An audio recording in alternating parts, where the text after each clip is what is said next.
Tales from the Rose and Thorn. The Empty Outpost. Chapter 1. A Day Off in Thornhaven. Morning settled gently over Thornhaven. Not the dramatic sort sung about by bards, no dragons overhead, no alarms ringing from the guild, no desperate calls for heroes echoing through the streets. Just another morning, the kind most people forgot by supper, the kind that only seemed important afterward. The sun had already climbed above the Frostspire peaks, casting long shadows across Mirror Lake. The water stretched east of the city like polished glass, reflecting clouds, mountains, rooftops, and the occasional fishing boat drifting lazily across its surface. Along the shoreline, fishermen checked their nets. Children chased one another along the docks. A pair of sailors argued over something neither would remember tomorrow. Life. Ordinary life. The sort of thing adventurers rarely stopped long enough to notice. So Leon noticed, at least today. Today he wore no armor, carried no bow, kept no exosuit humming at his back. There were no monsters to track, no dungeon doors to open, no glowing portals beneath his feet, no Jake to stop from saying something brave, stupid, or both. Today was a day off. And after the last few months, Leon intended to enjoy it, mostly. The road around Mirror Lake was longer than the direct route through the city. That was precisely why he had chosen it. The lakeside path wound beneath willow trees and old stone markers left by travelers generations ago. Most people ignored them. They were too used to walking past reminders of the dead. Leon was not.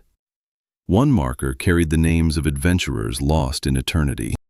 Another listed miners killed in a collapse beneath Ironvein. A third had been worn smooth by time and weather. No names remained, only stone and memory.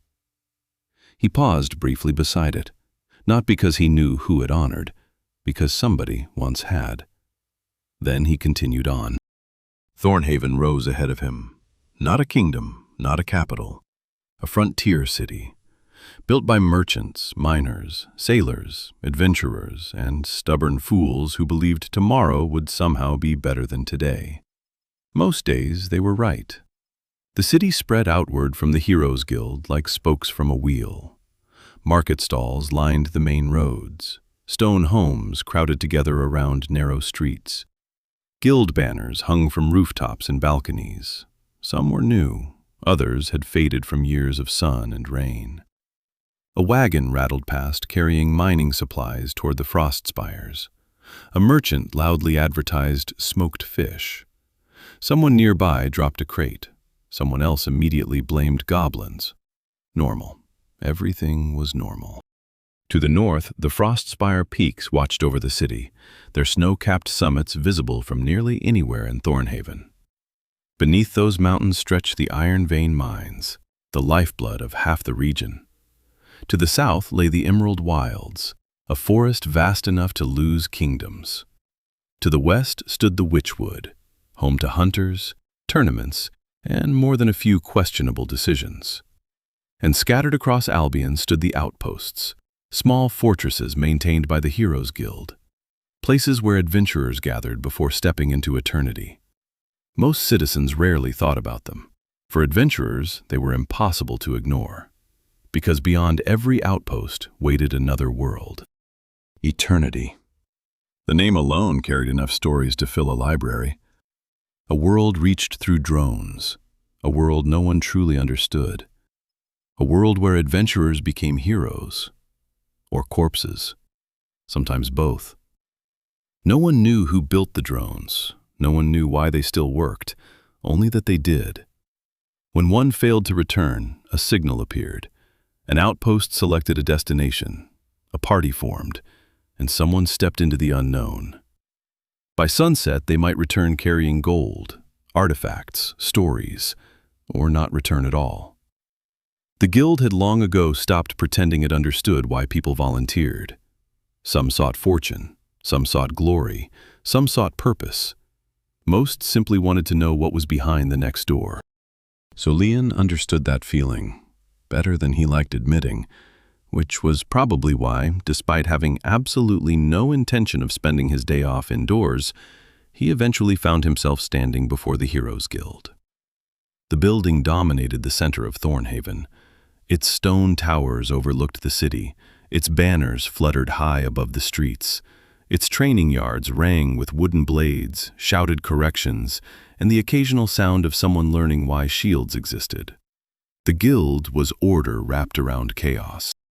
A place where fools were taught to survive long enough to become legends. Or at least competent. Inside those walls were barracks, records, training halls, the registrar's office, the guildmaster's chambers, and the archives. The thought of the archives slowed him. Somewhere inside sat a theory he vaguely remembered reading years ago. Or skimming, mostly skimming. Something about eternity. Not just the dungeons, not just the drones, eternity itself. A theory most adventurers laughed about after reading 3 paragraphs and understanding 2 of them. A theory suggesting the labyrinth was not merely broken, not merely ancient, not merely dangerous, but alive. Solian stood at the foot of the guild steps and looked east, beyond the city, beyond Mirror Lake, beyond the roads that led toward the Eastern Outpost.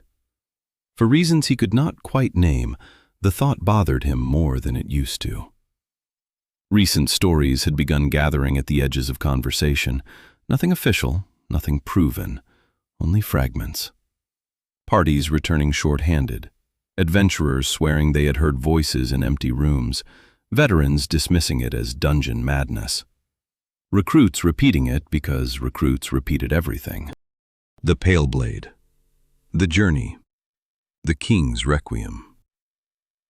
Warnings filed separately, rumors dismissed separately, stories told separately. But together, they made a shape. Not proof. Not yet, but enough to bring an archer to the archives on his day off. Solian sighed, then smiled. A day off spent reading. Jake would never let him hear the end of it. He pushed open the doors and stepped inside, unaware that before the day was over, an abandoned outpost, a missing adventurer, and an old forgotten record would begin changing everything. Late morning settled over the Heroes Guild. Not the bold, golden hour sung of in taverns, nor the shadowed hour when battered adventurers limped home from the labyrinth. Late morning was quieter. The hour of forms, repairs, sleepy recruits, and armorers arguing over unpaid dents. Solian preferred it that way. He entered through the Eastern Hall in plain travel clothes, without armor, without weapons, and without the familiar hum of an active exosuit at his back. For most adventurers, that would have felt like walking outside without skin. For Solian, it only felt like a day off. Mostly. The Shieldbreakers were not delving today. Aulis had called it unnecessary rest. Jake had called it guild-mandated cowardice. Then Jake had gotten himself reprimanded for saying something quick, clever, and unfortunately loud in the wrong officer's hearing. And without their healer skirmisher, the rest of them had no business stepping into eternity. So Solian had come alone, not to train, not to boast, not to file a report. To read. Behind the archive counter sat a woman who looked as though she had been carved from patience. An elf, tall even while seated, with silver-brown hair bound neatly behind pointed ears, and eyes sharp enough to read a lie before it was spoken. Her name was Vaelith Aranwe, guild archivist. Most adventurers never spoke to her. Some never noticed her at all, which, Solian suspected, was exactly how she preferred it. Vaelith looked up from a stack of sealed records as his footsteps approached the counter. For a moment, she simply stared. Then one brow lifted. Well, there's a rare sight. An adventurer approaching my desk without blood, mud, weapons, or a complaint. Should I be concerned? Morning to you too, Archivist. Soleun of the Shield Breakers. Average marks in tactical history. Above average marks in field observation. Below average interest in written theory. It has been nearly 30 years since I last saw you come willingly to this desk. I'm not 30 years old. And yet the statement feels true. Fair enough. No armor, no exosuit, no bow, no teammates. Either you are here for research, or you have lost a bet. Research, probably. Probably.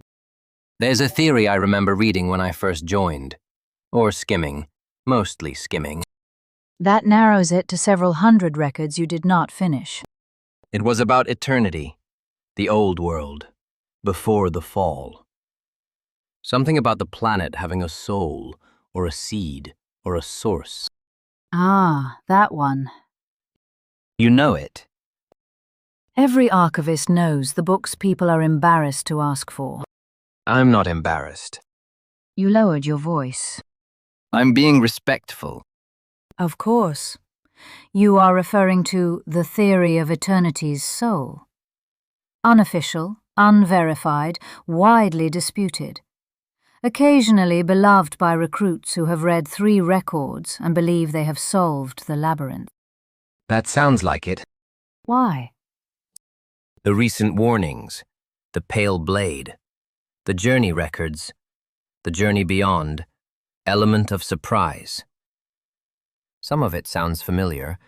Not the details. The shape of it. The shape.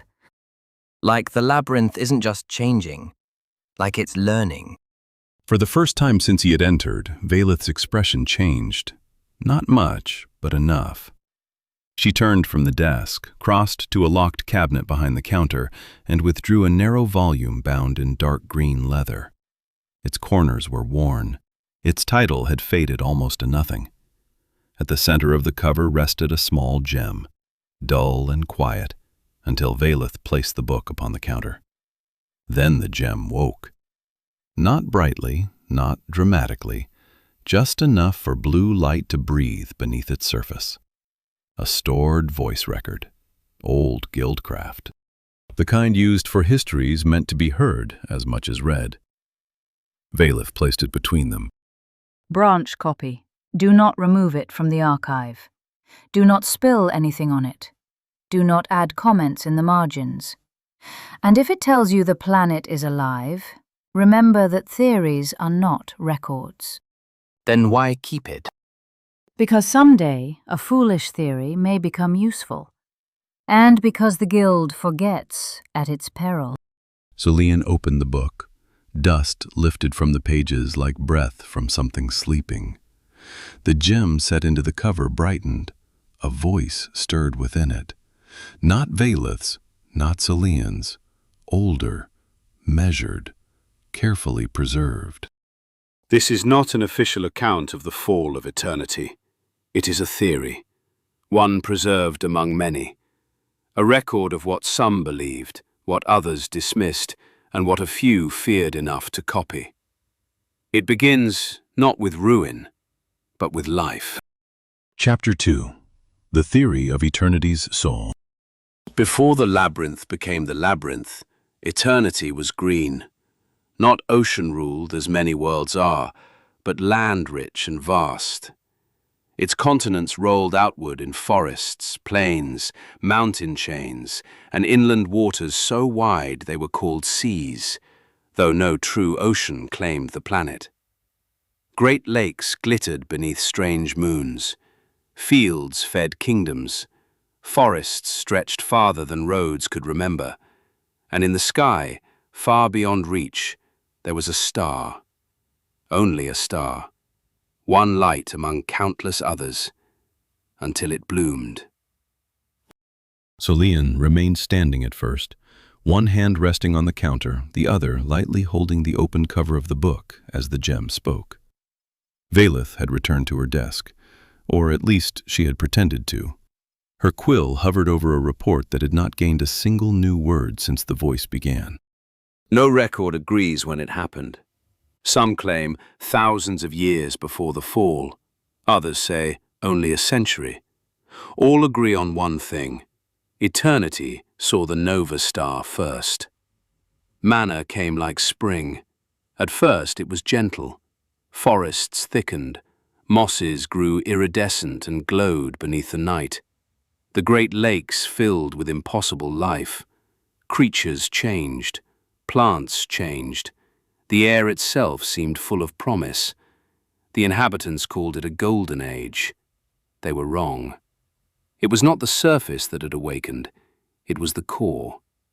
Deep beneath root, stone, and buried fire, something stirred. It spread outward like mycelium through the bones of the world.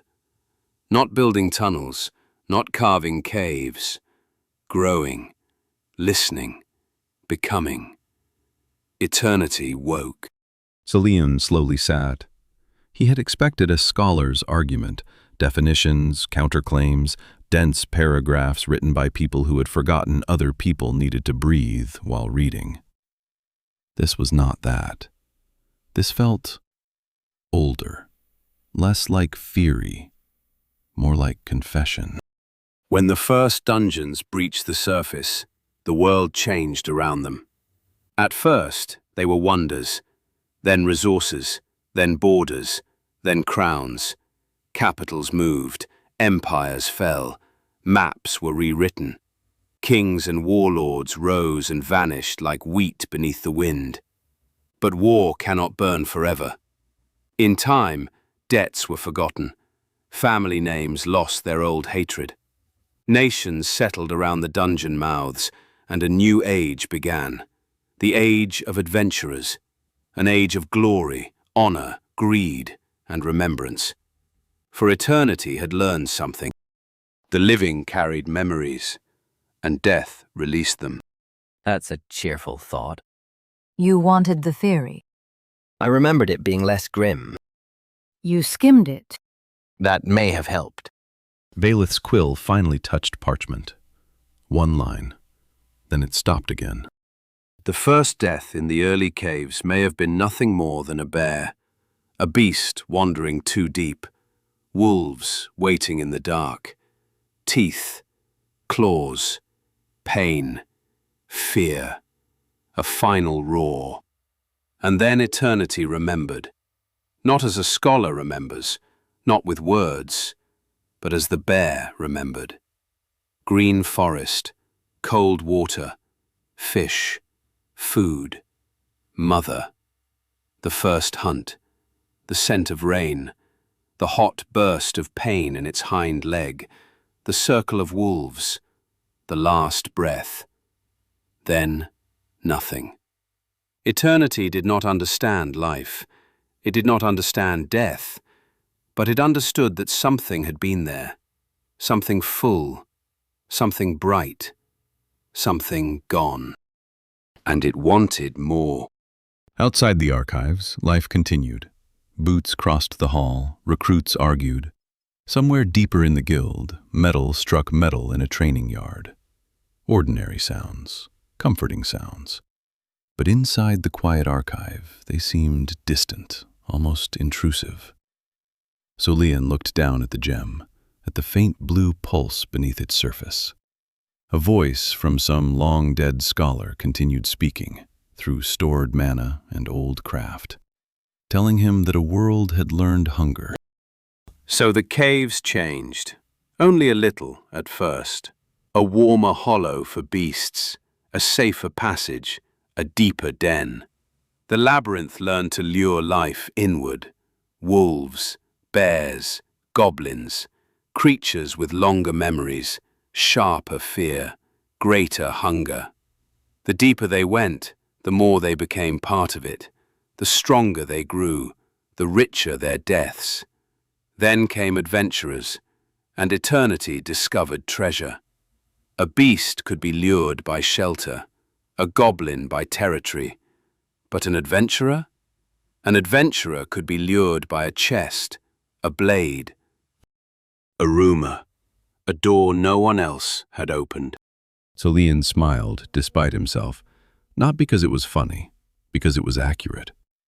He had met adventurers who would ignore a warning, step over a corpse, and walk directly into a room glowing red because someone told them there might be a rare bow inside. He had, once or twice, been one of them.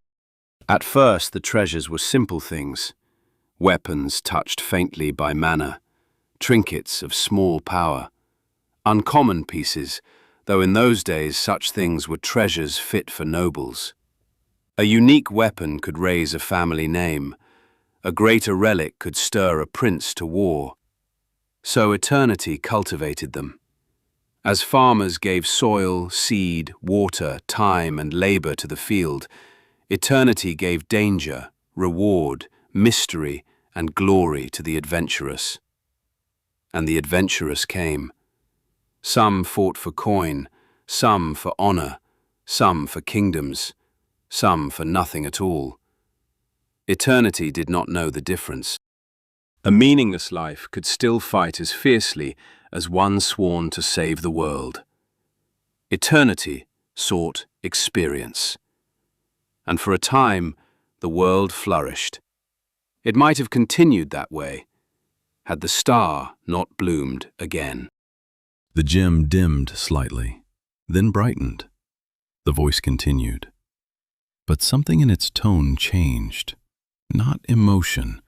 The archive voice had no true emotion, only preservation. But the words themselves grew heavier, as though every sentence had been carried through ash. The second coming of mana was not spring. It was flood, not a blessing, a storm. The nova star erupted, and worlds close enough to be bathed in its light were drowned in power. Eternity was not fed, it was struck.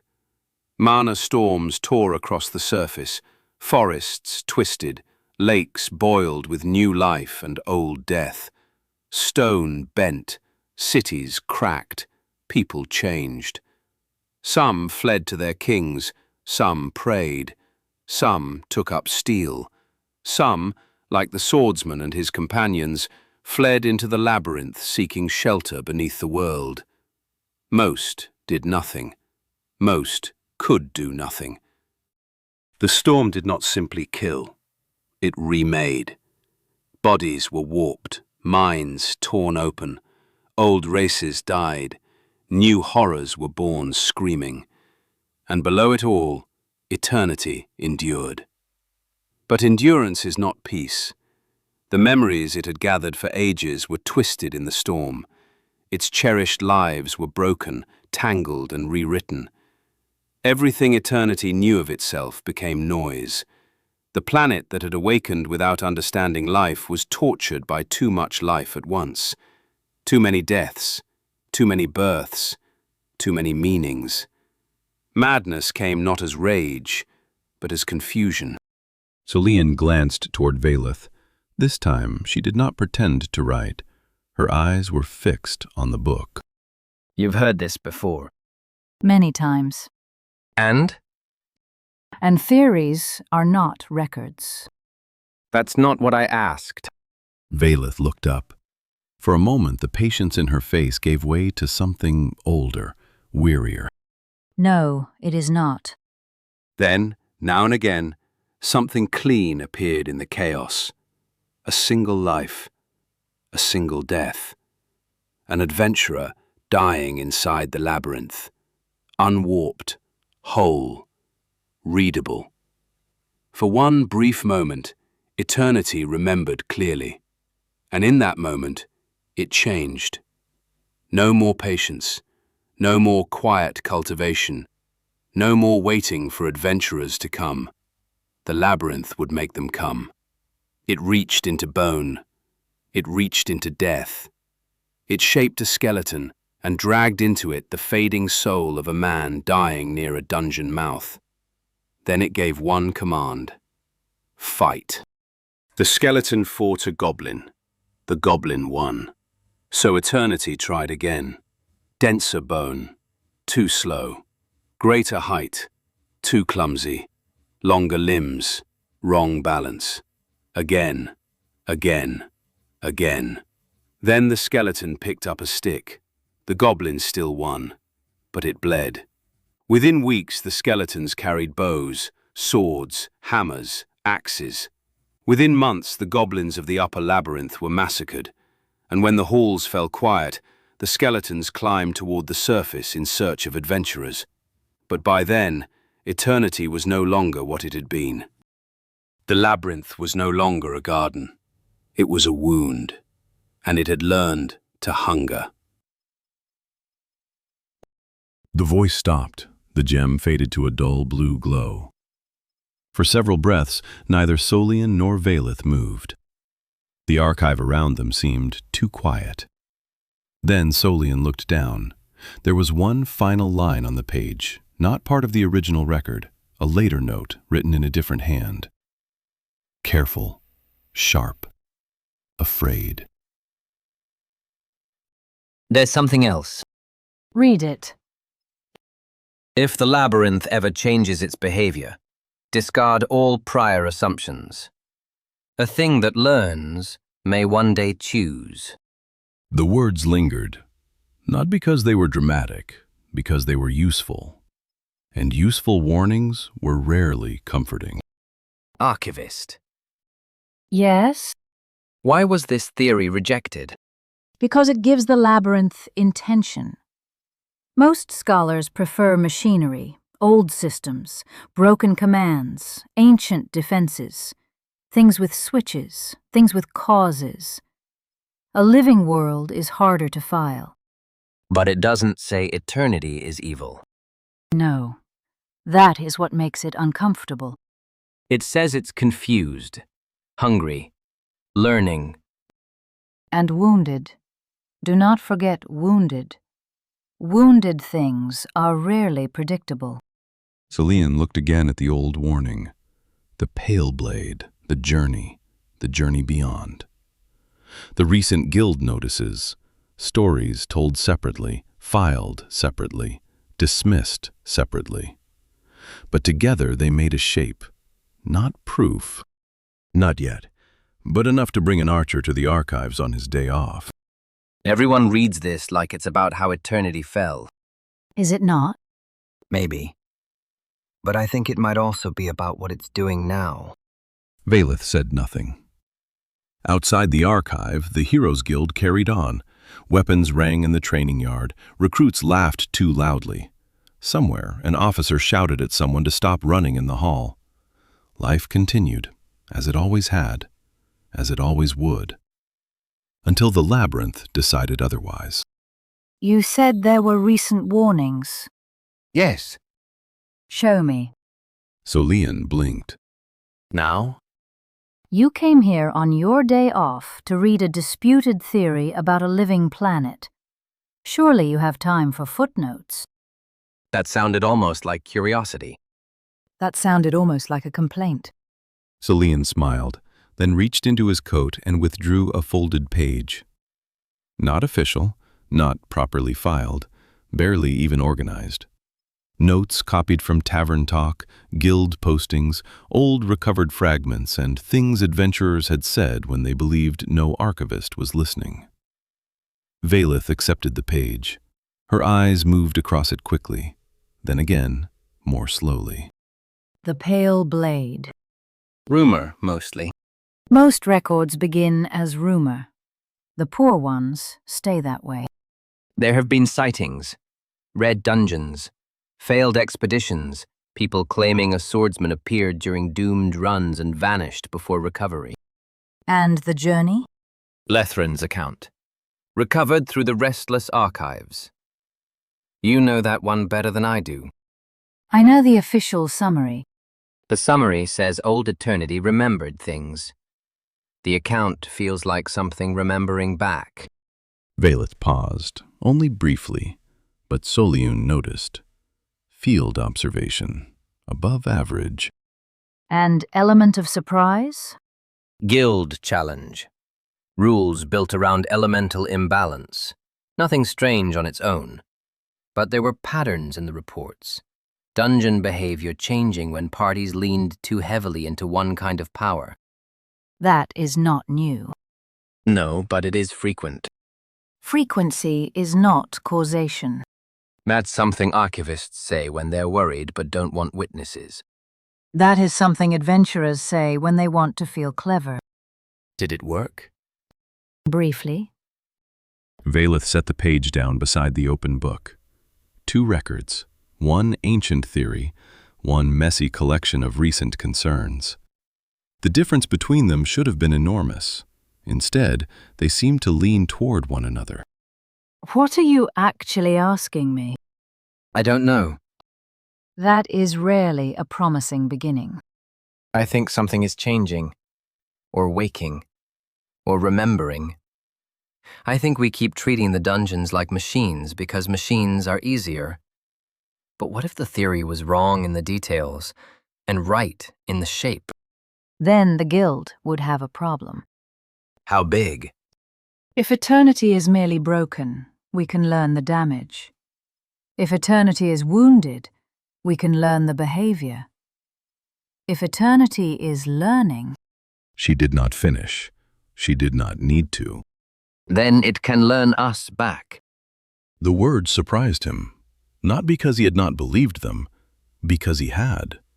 And saying them aloud made them sound less like speculation, more like warning.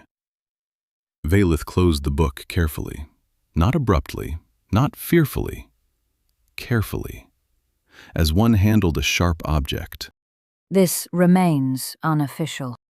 Of course. Unverified. Naturally. Widely disputed. Occasionally beloved by recruits who have read 3 records and believe they have solved the labyrinth. Do not quote me to myself. I would never. You absolutely would. For the first time that morning, Vaelith smiled. Only slightly, but enough. Leave your notes. I will compare them against incident logs from the outposts. Quietly. Quietly. If I find nothing, you were merely being dramatic. If I find something, I would prefer not to alarm people before knowing what shape it has. And if it already has a shape? Vaelith looked toward the closed book, then toward the shelves behind her. Row upon row of records, warnings, deaths, victories, mistakes, memories bound in leather and mana-lit gems. Then we will hope we noticed it early. Soleon did not find that reassuring, but he suspected it was the most honest answer he was going to get. He stood. Thank you, Archivist. Do not make a habit of thanking me. It encourages expectations. Wouldn't dream of it. And Soleon, Yes? if you hear anything strange in eternity, if a dungeon behaves differently than expected, if a party returns with details that do not fit the record, bring it to me first. Not the tavern, not Jake. Me. Jake will be devastated. Jake can survive disappointment. I have records proving it. Soleon laughed, softly, then nodded. You'll have it first. He left the archives believing old theories belonged to old scholars.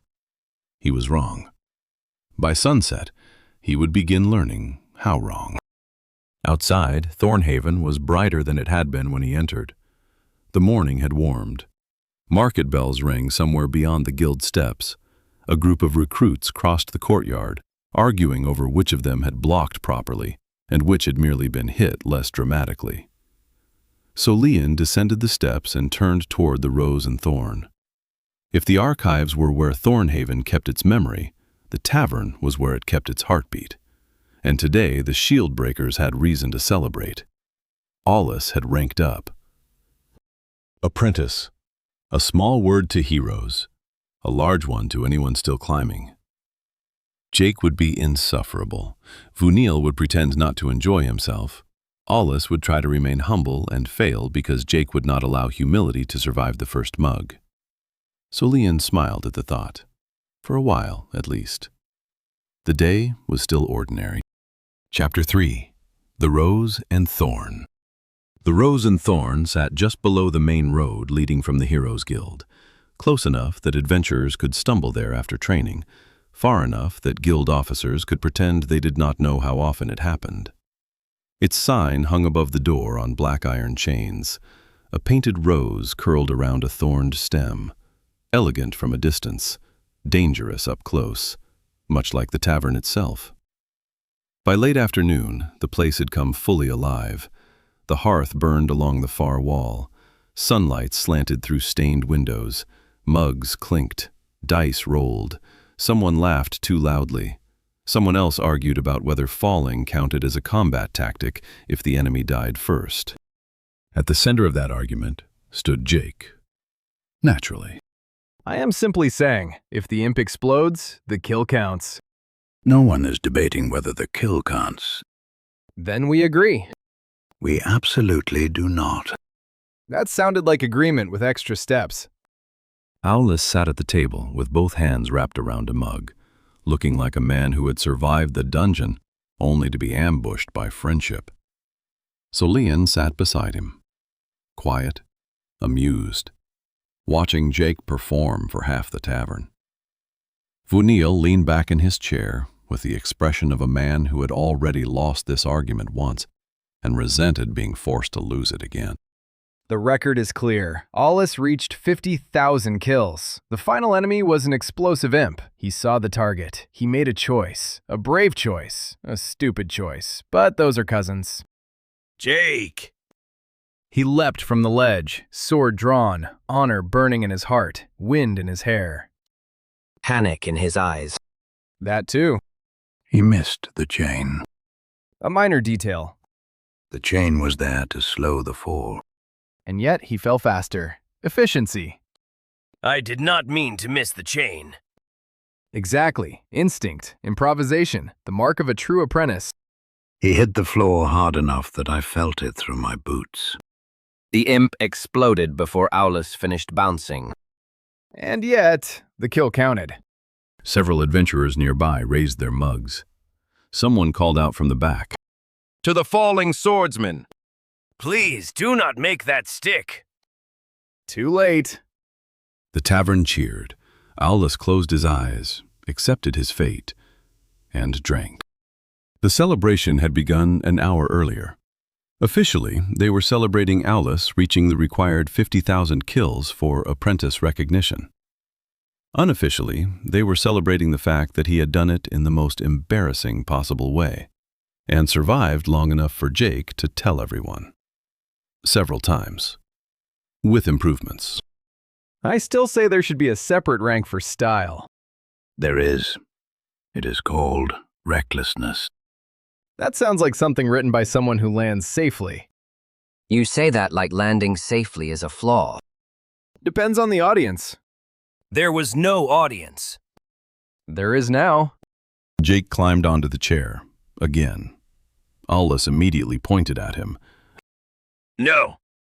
I have prepared remarks. No. Brief remarks. That is not true. Emotionally brief. That means nothing. Friends, companions, witnesses to greatness, and those who only came over because someone said the word explosion. We gathered to honor Aulis of the Shield Breakers, a man who saw a ledge, an explosive imp, and a perfectly good chain, and chose destiny. I chose poorly. Destiny is often poorly marked. Laughter rolled through the table. Even Aulis smiled at that. Only slightly, but enough. To Aulis, 50,000 kills, apprentice earned, pride damaged, body mostly intact. Mostly. Temporarily. Thank you all for your confidence. You are welcome. And mugs rose. To Aulis, they drank. For a moment, nothing mattered beyond that table. Not eternity, not the labyrinth, not old theories in dusty archive shelves, not warnings written by frightened scholars. Just friends in a tavern. A rank earned, a story born. A small victory in a world that often demanded larger ones. Solian let himself enjoy it. The warmth, the noise, the argument, the food. The way Jake could turn a near-fatal mistake into a public ceremony before the bruises had finished forming. The archives felt distant now. The old theory had not vanished from his thoughts, but it had softened, filed itself away behind ale and laughter. Perhaps Vaelith was right. Theories were not records, and taverns were better places for stories than conclusions. You're quiet again. I am often quiet. No, this is the other quiet, the thinking quiet. What are you thinking about? An old record. Terrible. A theory. Worse. About eternity. There it is. Which theory? Eternity's soul. Vuenil's expression sharpened. Not alarmed, interested. That was often worse. That is an old one. Of course you know it. Most mages know it. Most mages also pretend they do not. Why? Because it suggests the labyrinth is not merely a place, not merely a machine, not merely old systems repeating old commands. It suggests eternity may be wounded, confused, learning. I dislike educational drinking. Then stop listening. I tried. You said the word wounded, and now I am cursed with curiosity. Soleun turned his mug slowly between his hands. Vaelith is looking into it. Quietly. Why? Recent reports. Parties returning short-handed. People claiming they heard voices in empty rooms. Stories from the Pale Blade sightings. The journey records. The journey beyond. Nothing official. Nothing proven. Just a shape. Patterns often look like shapes when people want them badly enough. Vaelith said something similar. Then she must be wrong. That is not how truth works. It is how loyalty works. So, what do you think? Soleun hesitated. The tavern noise seemed to fade around him. Only a little. Only enough. I think if a dungeon ever behaves differently than expected, we should notice. For a moment, no one made a joke. That was the first sign the conversation had gone too far. Jake noticed, and, being Jake, immediately tried to rescue the room from seriousness. Good news. I always notice when things try to kill me differently. You barely notice when they try to kill you, normally. That is because I trust Aulis to worry for both of us. I do. See? Teamwork. The laughter returned, thin at first, then easier. Outside, the afternoon deepened. Inside, the Rose and Thorn filled with the comfortable noise of people avoiding the thought of tomorrow. More adventurers entered. More mugs were filled. Someone near the hearth began telling an impossible story about killing 3 ice knights with a broken dagger and a potato. No one believed him. Everyone listened anyway. That was the tavern's magic. Not mana, not relics, not guildcraft. Just the old habit of making fear smaller by speaking over it. Then the door opened. At first, no one noticed.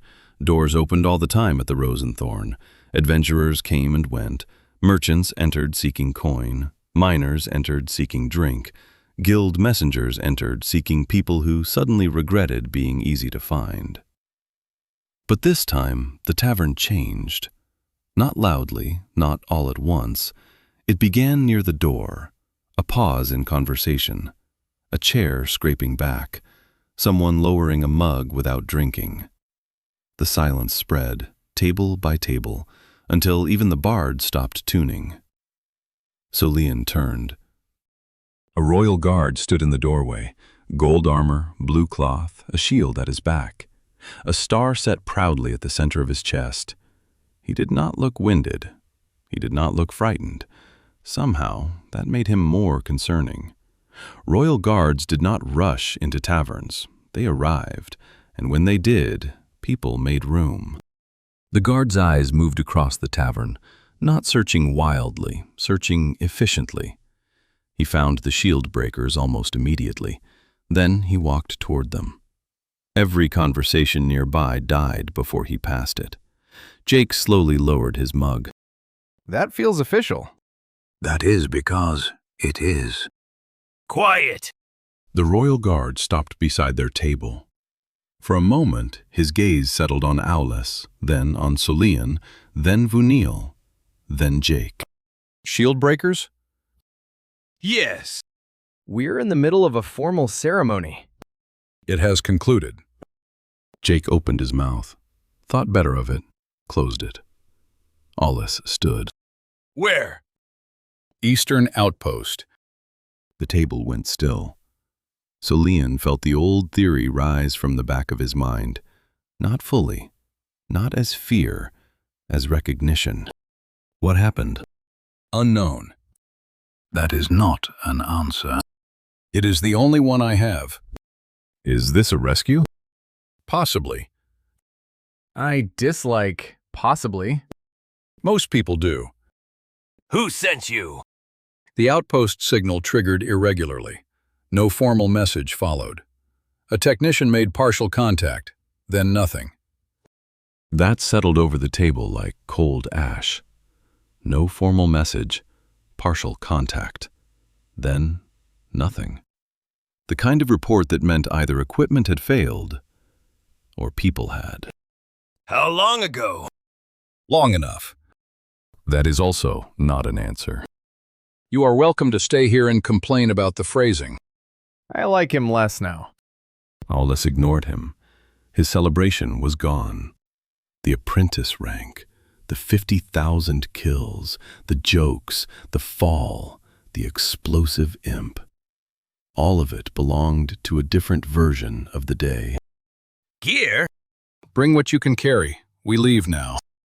The shield breakers moved.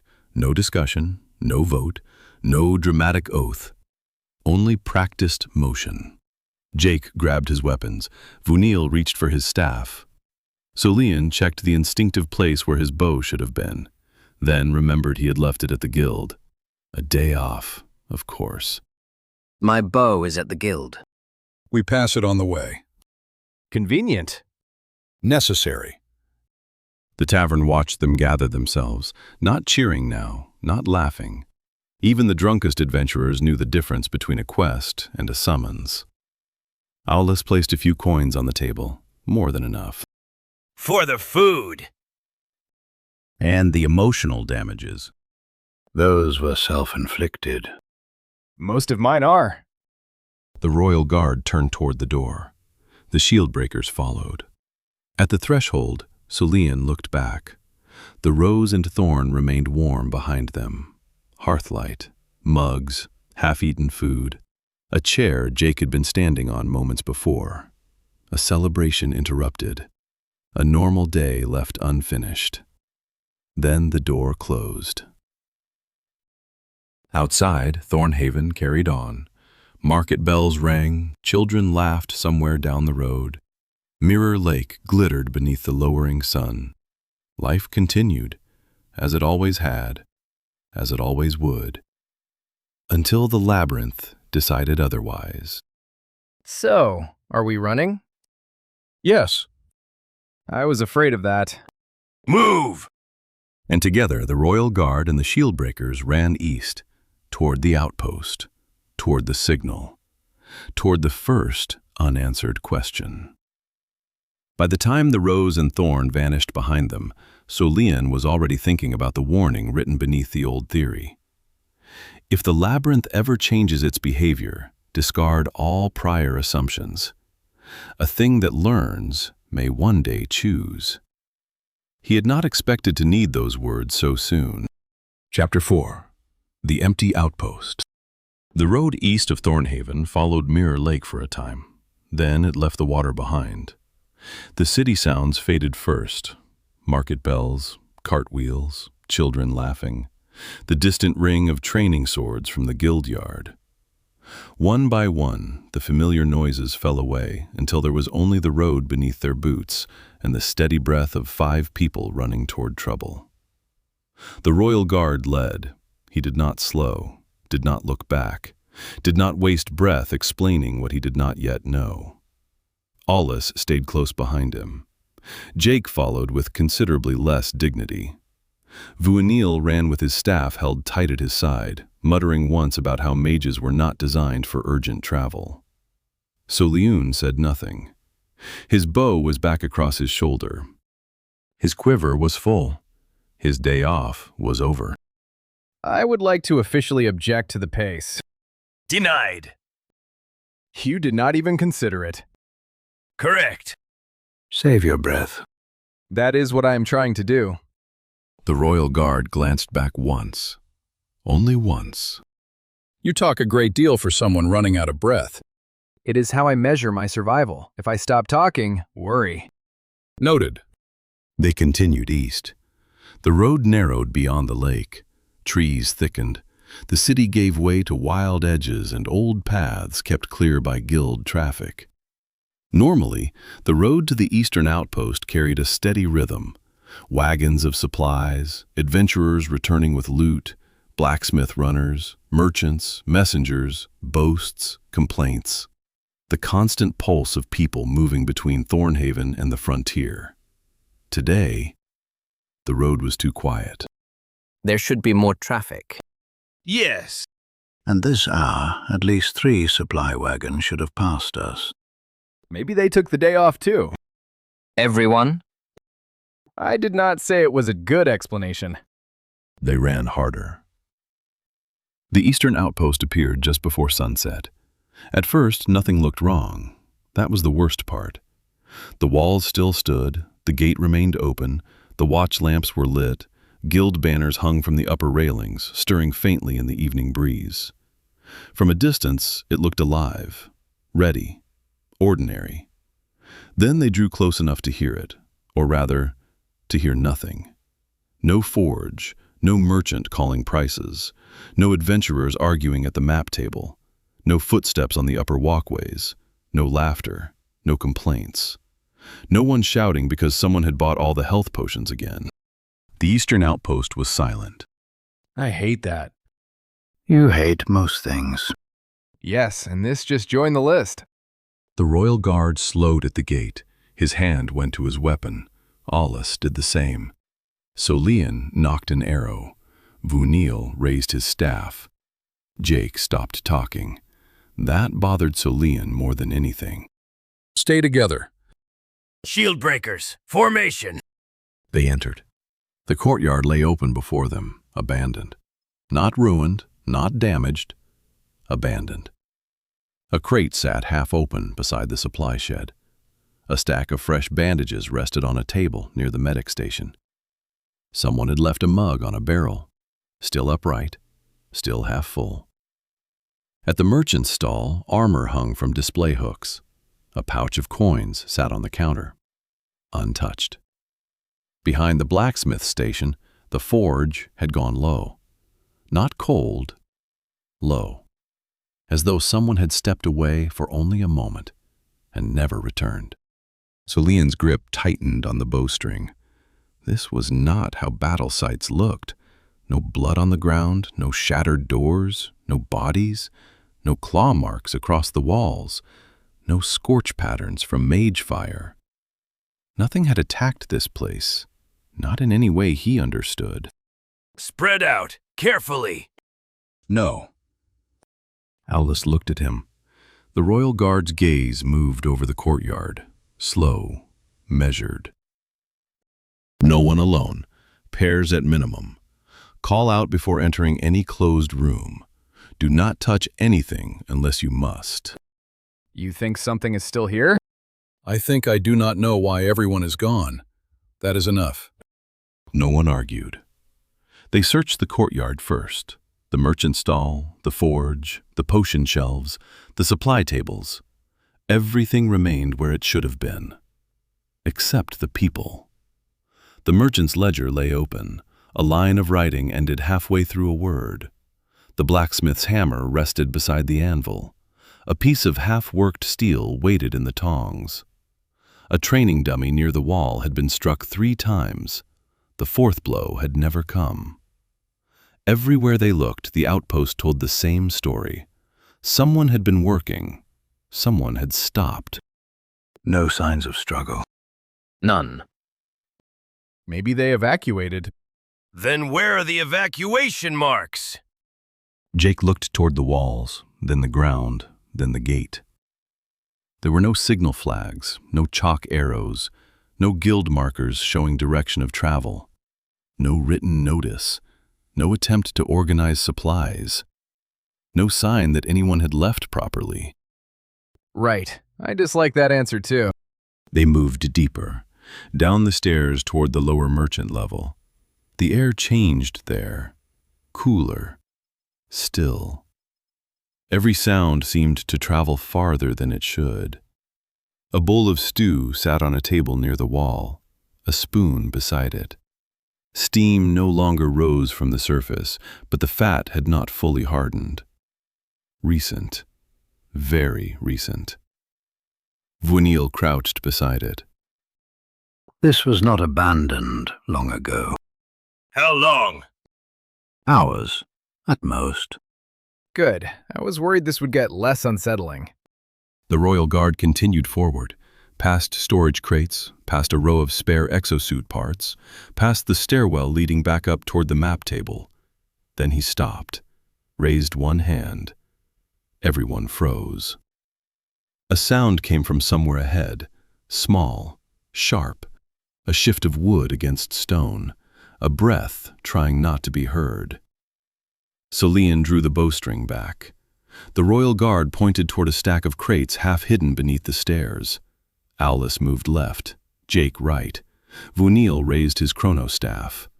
The Royal Guard stepped forward. Come out. Nothing moved. I will not ask twice. Don't. The voice came from behind the crates, young, thin, terrified. Please, please don't. We are not here to hurt you. That is what people say when they are close enough to hurt you. He has a point. Jake. Name. Eli. Eli Mercer, drone maintenance, Eastern Outpost. The Royal Guard lowered his weapon slightly, not entirely. Eli Mercer. You sent the partial signal.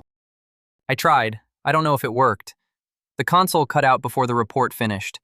I thought no one heard it. We heard enough. Come out, slowly. For several seconds, nothing happened. Then a young man crawled from behind the crates, human, late teens.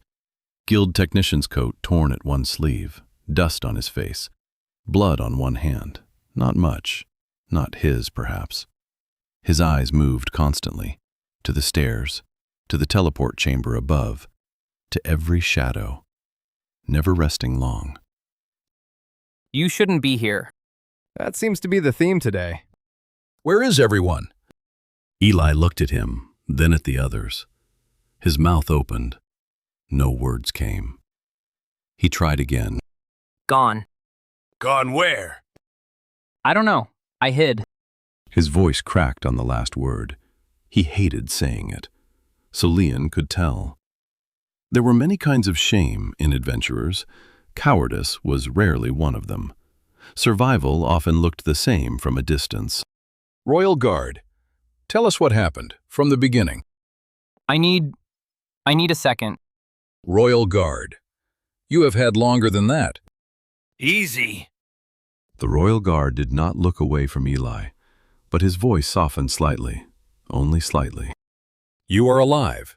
That means you know something the rest of us do not. Speak. Eli swallowed, nodded, then leaned against the crate as if his legs might forget their purpose. The freelancers came back. From where? Veiled chambers, red dungeon, lost drone recovery, routine listing, 10 chests predicted, no hazards, average payout, nothing strange. And? And they came back with the drone. 3 of them.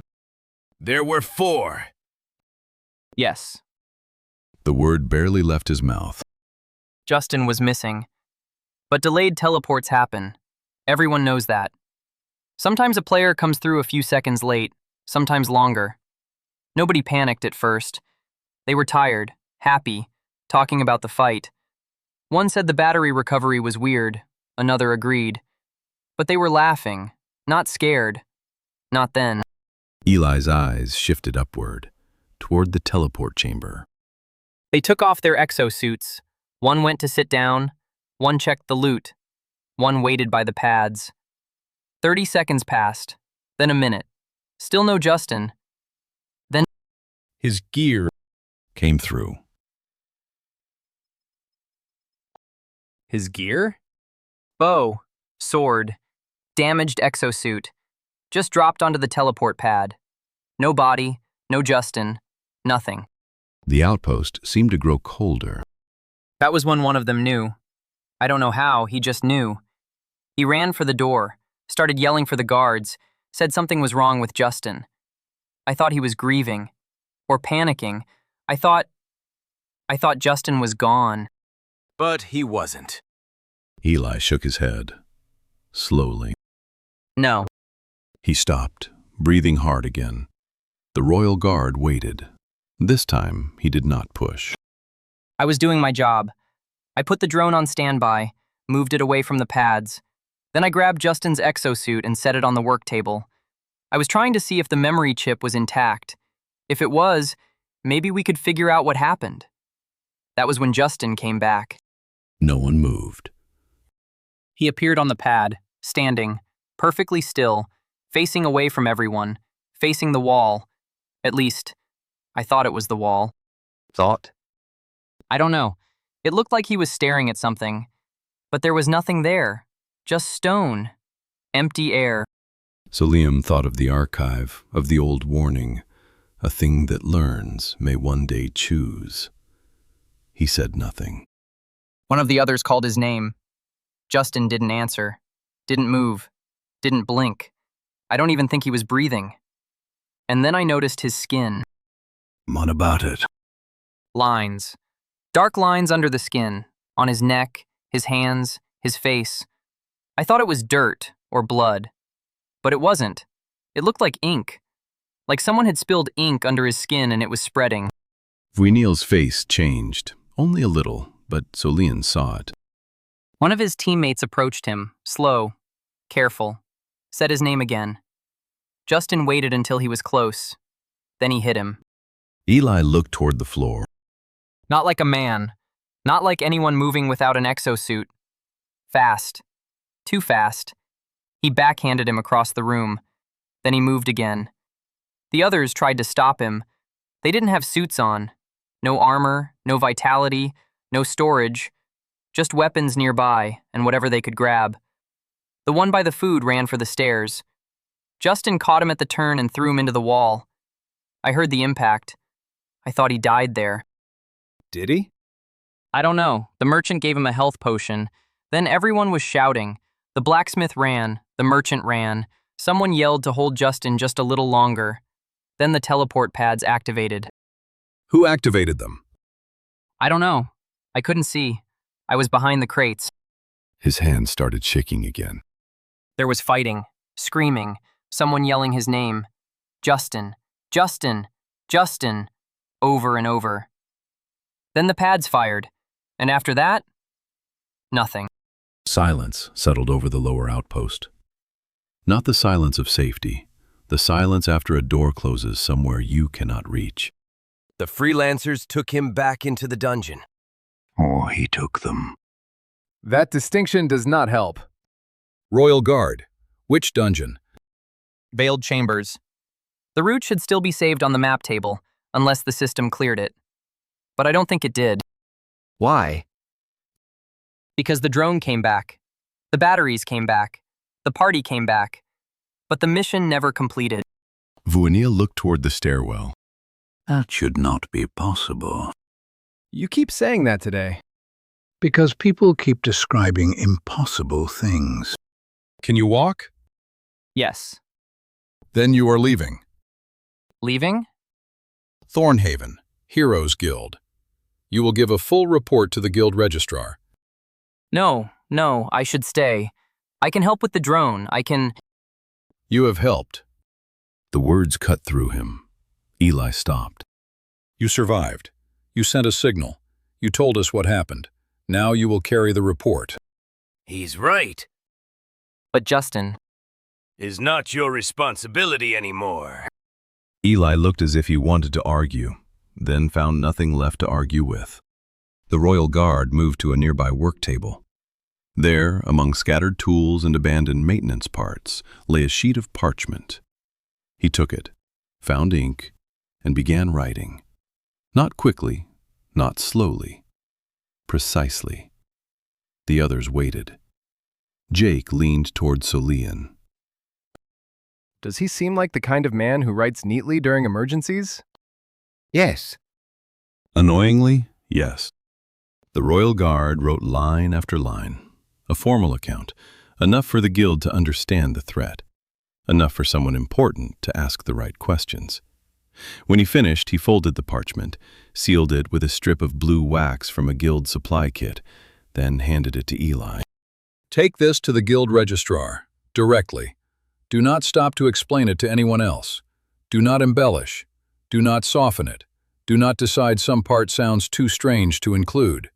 Give it to the registrar. Then go to the Rose and Thorn. Eat. Drink. Rest. Eli accepted the report with both hands. What should I tell them if they ask who wrote it? Tell them a Royal Guard did. Mysterious. Efficient. And if they ask your name? The Royal Guard paused, only briefly. They will know who to ask. Jake looked delighted by that for approximately half a second before Aulis gave him a warning glance. Eli, The technician looked at him. you did good. Eli's expression tightened. For one moment, he looked younger than before. Then he nodded. Bring them back. No one promised. Promises were easy in taverns, harder in outposts. Hardest of all when eternity was involved. Go. Eli left, not running at first, then faster. By the time he crossed the courtyard, he was moving like a man afraid that if he slowed down, memory would catch him. The shield breakers and the Royal Guard watched him pass through the gate. Then they were alone. Truly alone. Well, Do not. I was only going to say, Do not. fine. The outpost settled around them. Open doors, abandoned tools, cold food, a forge losing its last heat. Somewhere upstairs, the map table still waited. The veiled chambers still glowed in the system.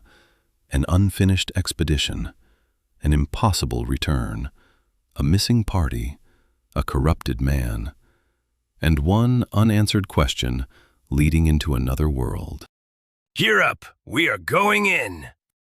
No one asked if he was sure. No one asked if they should wait for reinforcements. No one asked what they would do if Justin was still alive. Those were sensible questions, and there was no time for sensible things. They gathered what supplies remained, a few health potions, enough for 2 each, 1 resurrection potion, rare, expensive, untouched, waiting on a shelf where someone had left it. Jake stared at it. That is unsettling. The potion. No, the fact nobody took it. Aulis headed downstairs toward the merchant quarter. The marketplace stood abandoned, counters unattended, shelves untouched, goods left exactly where they had been. Behind the merchant counter, he found an open crate of cluster bombs. Heavy, dangerous, useful. 3 should do. Vuenil searched for magical supplies. Most of the shelves had already been picked clean, but not completely. Come on, there you are. 1 power gem, then another. Tiny reservoirs of magical energy. Enough to matter when things became difficult. And things always became difficult. Good enough. Solian climbed the stairs toward the command level, toward the map table. The holographic display still glowed, blue light spilling across an otherwise empty room. Dungeon routes, survey paths, hazard reports, reward estimates, everything functioning exactly as intended, which somehow made it worse. Veiled chambers. Immediately, the projection shifted. The dungeon expanded above the table, a maze of corridors suspended in red light. Waiting. Found it. Minutes later, the others joined him. Aulis, Vuenil, Jake, and the Royal Guard. Everybody ready? 2 power gems. Potion secured. Cluster bombs. Dungeon selected. The Royal Guard simply nodded. Good enough. Let's move. Together they crossed the command level, past silent workstations, past empty offices, past rooms that should have held people, toward the teleport chamber. 4 circular platforms waited in the center of the room, silent, patient, ready. Blue rings lined their edges, waiting for a command, waiting for adventurers, waiting as though nothing at all had gone wrong. The Royal Guard stepped onto one of the pads, the others followed. Blue light slowly began gathering beneath their feet. The rings around the platforms started to glow. 10 seconds, that was all. 10 seconds until the veiled chambers. 10 seconds until answers, or more questions. With this expedition, probably both. You know, nobody's actually told us your name. The Royal Guard looked back at him. We ran together, found an empty outpost together, nearly had a deeply uncomfortable conversation about corrupted dungeon men together, and you are still just the Royal Guard. He has a point. I was beginning to wonder if that actually was your name.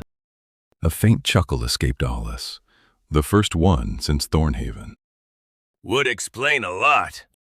For the first time, the Royal Guard actually seemed amused. Only slightly, but enough. Royal Guard Sawyer. Sawyer? Sawyer. Huh, you do not look like a Sawyer. And you do not look like a Jake. Jake considered that. You know what? Fair enough. I have never heard a man lose an argument that quickly. I did not lose. I strategically surrendered. That is called losing. Only if you were honest about it. The laughter did not last long, but it helped. For a moment, the outpost felt almost normal again. Almost. Then the teleport pads brightened, and reality returned. 5 seconds. Ready. Ready. Ready. Let's finish this. Blue light filled the chamber. The air bent around them. The world dissolved. And then, nothing. Interlude. Sawyer's report. Eli Mercer did not wait to see where they went. The moment the teleport pads fired, he turned away. Not because he did not care, because if he stayed 1 second longer, he feared he would stay forever. The report Sawyer had written rested inside his coat, folded, sealed, heavy.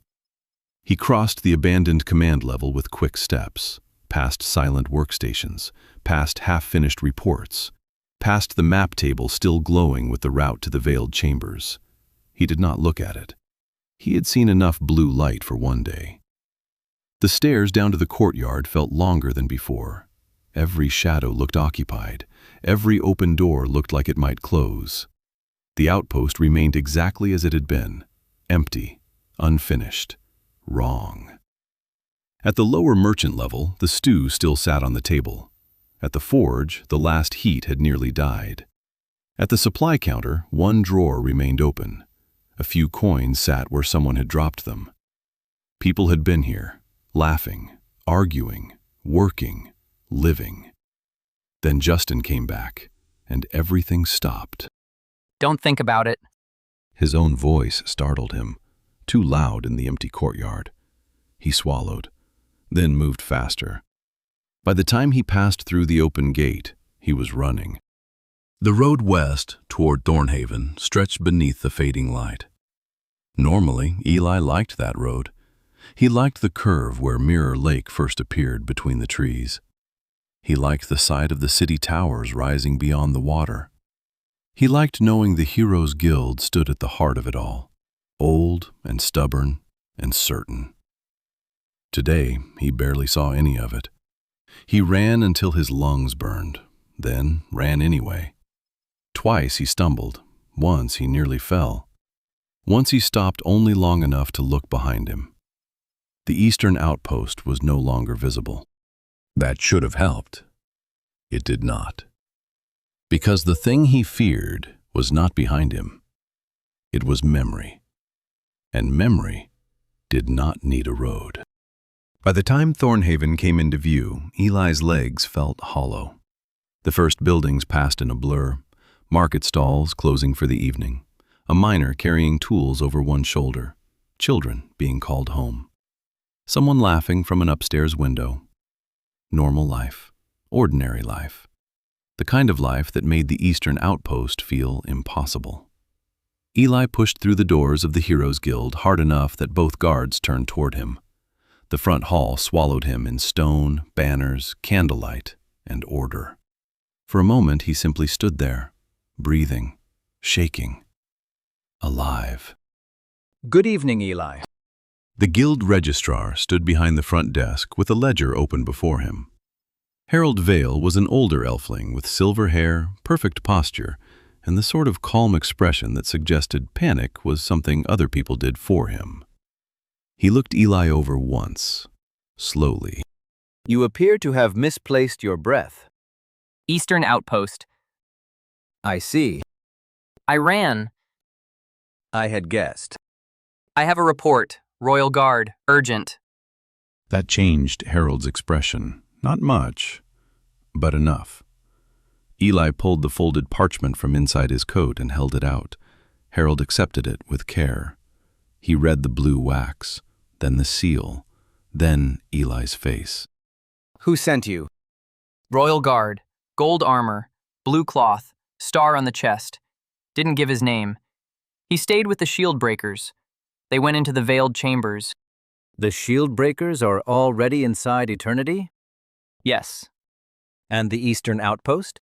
Eli opened his mouth. For a moment, nothing came out. Then, Empty. the word landed between them. Harold closed his ledger very carefully. Wait here. I need to tell you what happened. You will. But first, the guildmaster reads this. Harold moved from behind the desk, not quickly, not slowly, precisely. The way a man moved when haste would only alarm the room. Eli watched him cross the hall toward the inner offices. For the first time since leaving the outpost, he realized his hands were still shaking. The guildmaster was not difficult to find. He was in his office, surrounded by reports, half-finished correspondence, and one small mechanical puzzle that appeared to have been taken apart in a fit of irritation. Harold entered without knocking. That alone said enough. The guildmaster looked up. If that is another complaint about Jake, put it on the left pile. It is not. Then already my evening improves. A report from the Eastern Outpost, delivered by Eli Mercer, written by a Royal Guard. The shield breakers have entered the veiled chambers. The guildmaster's humor vanished. Harold handed him the report. The guildmaster broke the seal and read, line by line. His expression did not change at first. Then it did. Not fear, not exactly. Recognition, which was worse. He read the final line twice, then set the report down. Bring Eli in. Yes, Master. A minute later, Eli Mercer stood in the guildmaster's office, trying very hard not to collapse into the chair Harold had offered him. He failed. The chair accepted him without judgment. The guildmaster studied him across the desk. Elf, hero-ranked, a familiar voice to many in the guild. A man who had spent enough time bending rules to know when something had broken them entirely. Eli Mercer, drone maintenance, Eastern Outpost. Yes, sir. Tell me what happened. Everything. Do not leave anything out because it sounds strange. Eli looked at Harold, then back to the guildmaster. All of it sounds strange. Then start at the beginning. Eli nodded. He took one breath, then another, and began. I was upstairs, by the drone table. I had tools laid out, cleaners, battery clamps, projector gauges, replacement screws, everything normal. The drone was due back from the veiled chambers. Red dungeon. Lost drone recovery. Routine route. No hazards predicted, nothing special. The guildmaster said nothing. Harold stood near the wall with his hands folded neatly before him, listening. Then the drone came back. And the freelancers, well, 3 of them. There were 4. Yes, Justin was missing. But delayed teleports happen. People come through a few seconds late sometimes. Nobody cares. Everyone jokes about it. So nobody panicked at first. The freelancers were tired, but they seemed fine. One of them said the fight to get the drone batteries was strange. Another agreed. But they were still laughing. They thought the run was done. And then? They took off their exosuits. One went for food. The other 2 waited near the pads. 30 seconds passed, then a minute. Still no Justin. Then his gear came through. His gear? A silver mythic bow, a sword, a damaged exosuit. Just dropped onto the pad. No Justin, no body, just the gear. Harold's face remained composed. His fingers tightened slightly. One of the freelancers saw it and knew something was wrong. I don't know how, he just did. He ran for the door and yelled at the guard loud enough for the whole outpost to hear. Said something was wrong with Justin. But you did not believe that. I thought he was grieving, or panicking. I thought Justin was gone. I don't know what I thought. I was doing my job. Eli swallowed. I put the drone on standby, moved it off the pad. Then I picked up Justin's exosuit and set it on the work table. I was trying to see if the memory chip survived. If it did, maybe we could recover part of what happened. That was when Justin came back. The room seemed to settle. Even the candle flames looked still. Describe him. He was standing on the teleport pad, completely still, facing away from everyone.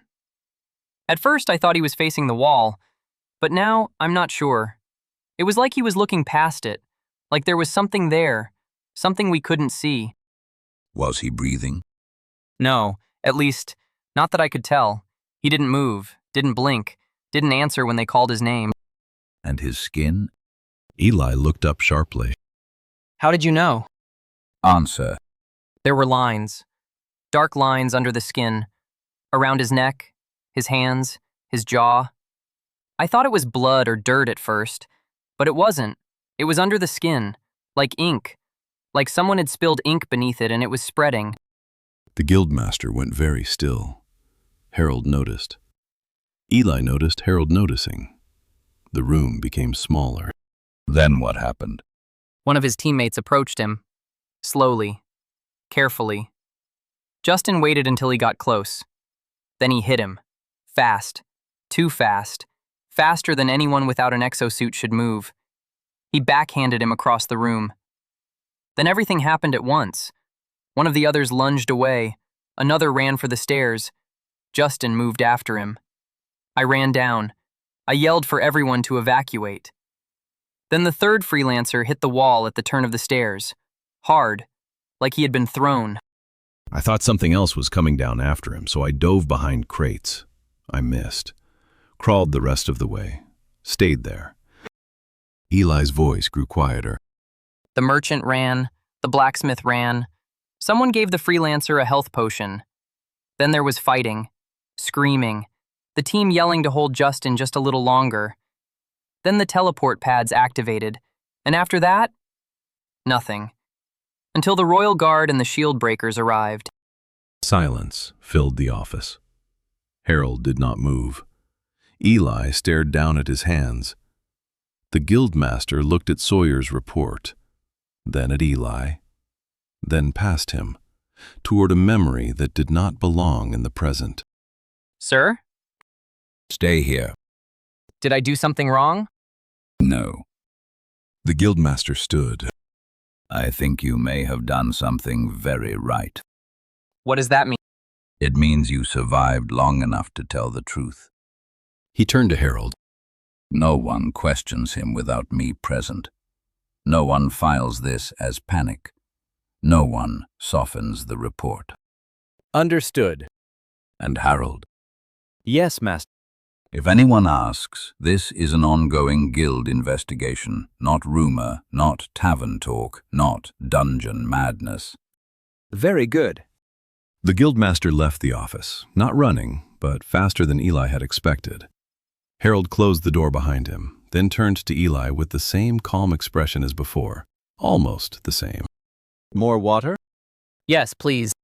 The guildmaster crossed the inner halls of the Heroes Guild without slowing, past administrative offices, past the trophy corridor, past 2 recruits who wisely stepped aside before understanding why.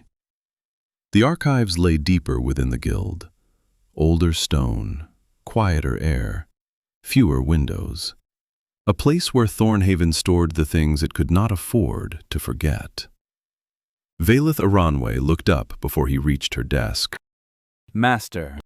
I need the swordsman's journal. Which copy? The original. Vaelith stopped. The quill in her hand did not move. What happened? I think we found another one, but this time it's not tavern tales. A party pulled one of their members back into the dungeons. For a moment, the archives were utterly still. Then Vaelith stood. No questions, no objections, only movement. She crossed behind the counter to a locked cabinet set into the far wall. One key from her belt, then another, then a third. The cabinet opened without a sound. Inside rested a long case wrapped in dark cloth. Vaelith lifted it with both hands, carefully, reverently, as one might carry a sleeping blade. She placed it on the archive table, unwrapped it. Inside lay a leather-bound volume, old beyond elegance, scarred, repaired, preserved by craft, care, and stubborn refusal. At the center of its cover rested a crystal gone nearly black with age. You are certain? No. He looked at the book. But I am certain enough. Vaelith opened the journal. The pages did not crack. They had been protected too well for that. But they carried age all the same. The guildmaster turned them slowly, page after page. Fall, descent, awakening, the crawl, the device. He stopped. The spearman. Yes. Touching a power gem to the cover, the crystal in the cover stirred. Not brightly, not like newer archive books. This light was faint, deep, almost reluctant. A voice rose from it, not the guildmaster's, not Vaelith's. Older, lower, carried across centuries. The voice of the swordsman. Corruption does not always roar. Sometimes it hums. The spearman was the most disciplined among us. He sharpened his weapon each night with the same number of strokes, ate in silence, slept lightly, watched corridors longer than the rest of us. He was the last man I expected to falter. The change began subtly. He paused mid-stride once, as though listening to something distant. When I asked what he heard, he said, "Wind." There was no wind in the labyrinth. Days later, he began striking enemies a heartbeat too late, as if reacting to something only he could see. His aim remained true, his posture unbroken, but his attention drifted between moments. His veins darkened next. Not black, not bruised, something like ink beneath parchment. The healer had not yet joined us then. We had only ourselves. The spearman claimed he heard music, not melody, resonance. A low vibration threaded through the walls. He said it was beautiful, said it felt like being remembered. That was the first time the word unsettled me. The tank watched him closely. A barbarian pretended not to. I told myself fatigue could warp perception. Mana saturation could distort the mind. There were explanations. There are always explanations. Then one night he did not sleep. He stood facing the wall with his spear lowered, whispering. I approached quietly. His lips were moving. But the words were not language, they were rhythm. When I placed a hand on his shoulder, he turned slowly. His eyes reflected torchlight too brightly. He smiled. It was not hostility. It was recognition. "You hear it too," he said. Before I could answer, he lunged. The voice faded, the gem dimmed. The archives returned to silence. Vaelith did not look at the book. She looked at the guildmaster. Ink beneath parchment. Eli said, "Ink beneath the skin." Standing motionless. Listening. Facing something no one else could see.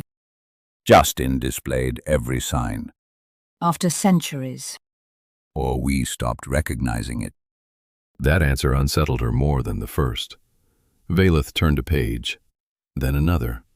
Her eyes moved quickly across margin notes, copied fragments, archivist commentary, later observations gathered from records that should never have belonged together. The spearman's violence was not the beginning. It was the end of the visible change. Meaning? The corruption began with attention, listening, pausing, resonance, a sense of being remembered. Then physical alteration. Then recognition. Then violence. Justin may not be the first recent case. No, Vaelith closed the journal with great care. but he may be the first one to return. The guildmaster looked toward the eastern windows. Beyond them lay Thornhaven. Beyond Thornhaven, Mirror Lake. Beyond Mirror Lake, the road to the Eastern Outpost. Beyond the outpost, the veiled chambers. And somewhere beneath them, Sawyer and the shield breakers were following a corrupted man into dark. Find every record of recent dungeon madness, every report of voices, parties returning short-handed, adventurers staring at walls, unexplained violence after teleport, anything with veins beneath the skin. That will take time. We may not have much. And Eli? Keep him here until he rests, then take his account again, carefully. Details change after fear loosens its grip. And the freelancer? The guildmaster looked back at the journal, at the closed cover, at the black gem, at the voice that had crossed centuries, only to sound too much like the present. We pray Sawyer reaches them in time.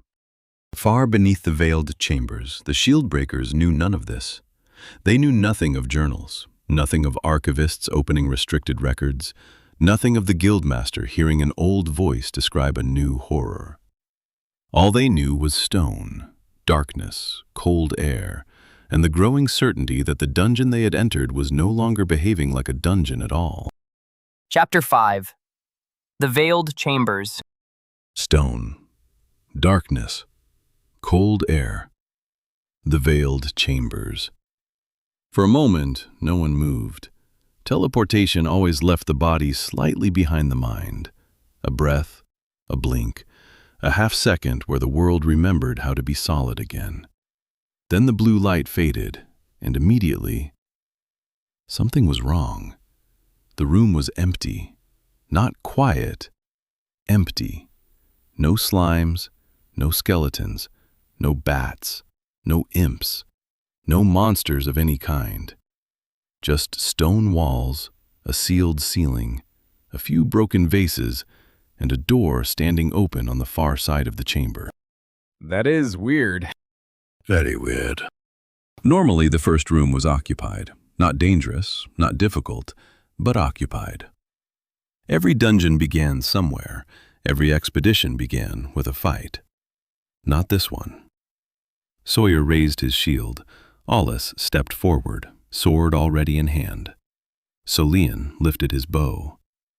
Vuenil's fingers tightened around the chronostaff. Jake looked around the room as though expecting something to crawl out from behind embarrassment itself. Nothing did. Stay alert. The first doorway stood open. That was not normal either. Dungeon doors stayed sealed until rooms were cleared. Everyone knew that. Yet this one stood wide, waiting, as though someone had already passed through. The party exchanged glances, then moved forward. Sawyer led, torch in one hand, shield in the other. Aulis stayed slightly to his right. Jake drifted left, restless and quiet. Vuenil followed near the middle. Solian watched the rear, arrow ready, listening. The second room was empty. So was the third, and the fourth. Not a single enemy, not a single unopened chest, not one intact crate. Everything had already been looted, already cleared, already completed. The signs were everywhere: shattered barrels, broken pots, opened chests, scorch marks on stone. A smear of slime drying near a corner, splintered bones scattered across the floor. Normal things, in the wrong place, at the wrong time. Tell me somebody else is seeing this. We are all seeing it. This should not be possible. There it is. Explain. Dungeons reset. Every expedition. Every route. Even when two parties enter the same listed dungeon back to back, the system redirects them to another matching route. The room should be untouched, enemies alive, chests sealed, doors closed. And yet, maybe the dungeon got tired. Jake? What? Everyone else is giving impossible explanations. I wanted one too. No one laughed. Not really. They kept moving, room after room. The veiled chambers unfolded before them like an expedition already completed by ghosts. A puzzle door stood open with all 3 pressure plates still depressed. A trap hallway lay spent, darts embedded in the opposite wall. A pile of coins had been scattered across the floor as though dropped in a hurry. One chamber contained the remains of a battle so fresh that the air still held the bitter scent of poison. But no bodies, no adventurers, no Justin, no freelancers. Only evidence, only absence. Solian crouched beside a broken crate. An arrow had punched through the wood and snapped inside it. Not his. Not fresh from a merchant rack either. The fletching was dirty, used. He lifted it carefully. Someone came through here recently. Freelancers. Likely. That still does not explain why the dungeon did not reset. Maybe Justin broke it. The words were meant as a joke. They did not sound like one. Heat moving. The farther they went, the more the veiled chambers seemed to lose its shape.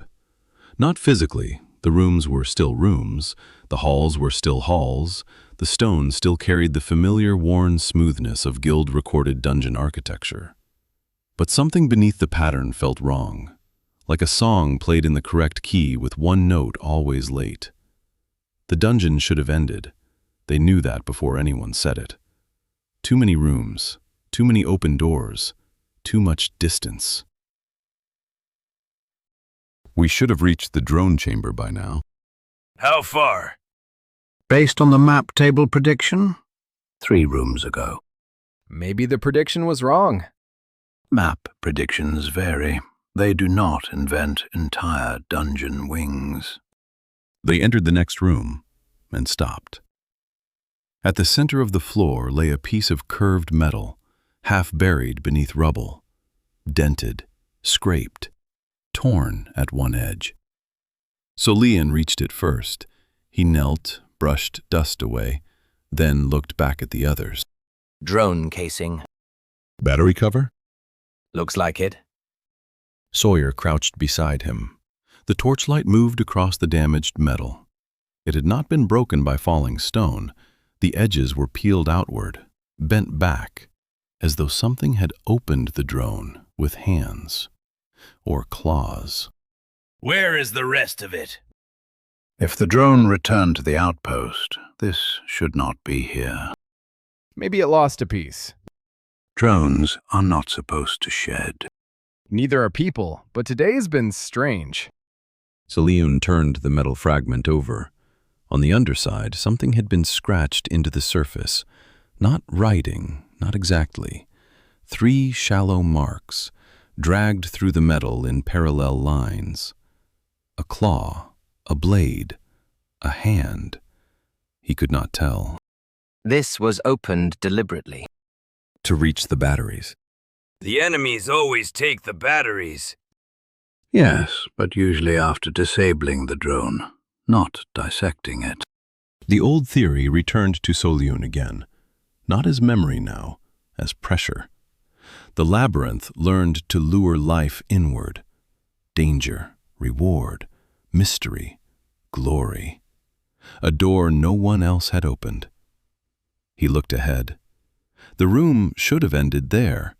The drone chamber should have marked the final objective, a fight, a recovery, batteries restored, extraction. That was how red dungeons worked. That was how they had always worked. But on the far side of the room stood another passage, not a normal door, not a sealed dungeon gate, a dark corridor cut into stone that looked older than the rest. No fog, no blue light, no guild marker, no sign the map table had ever known it existed. I am going to say something brave. Please don't. I do not like that hallway. For once, that was reasonable. Map? Nothing beyond this point. Say that again? The route display ends here.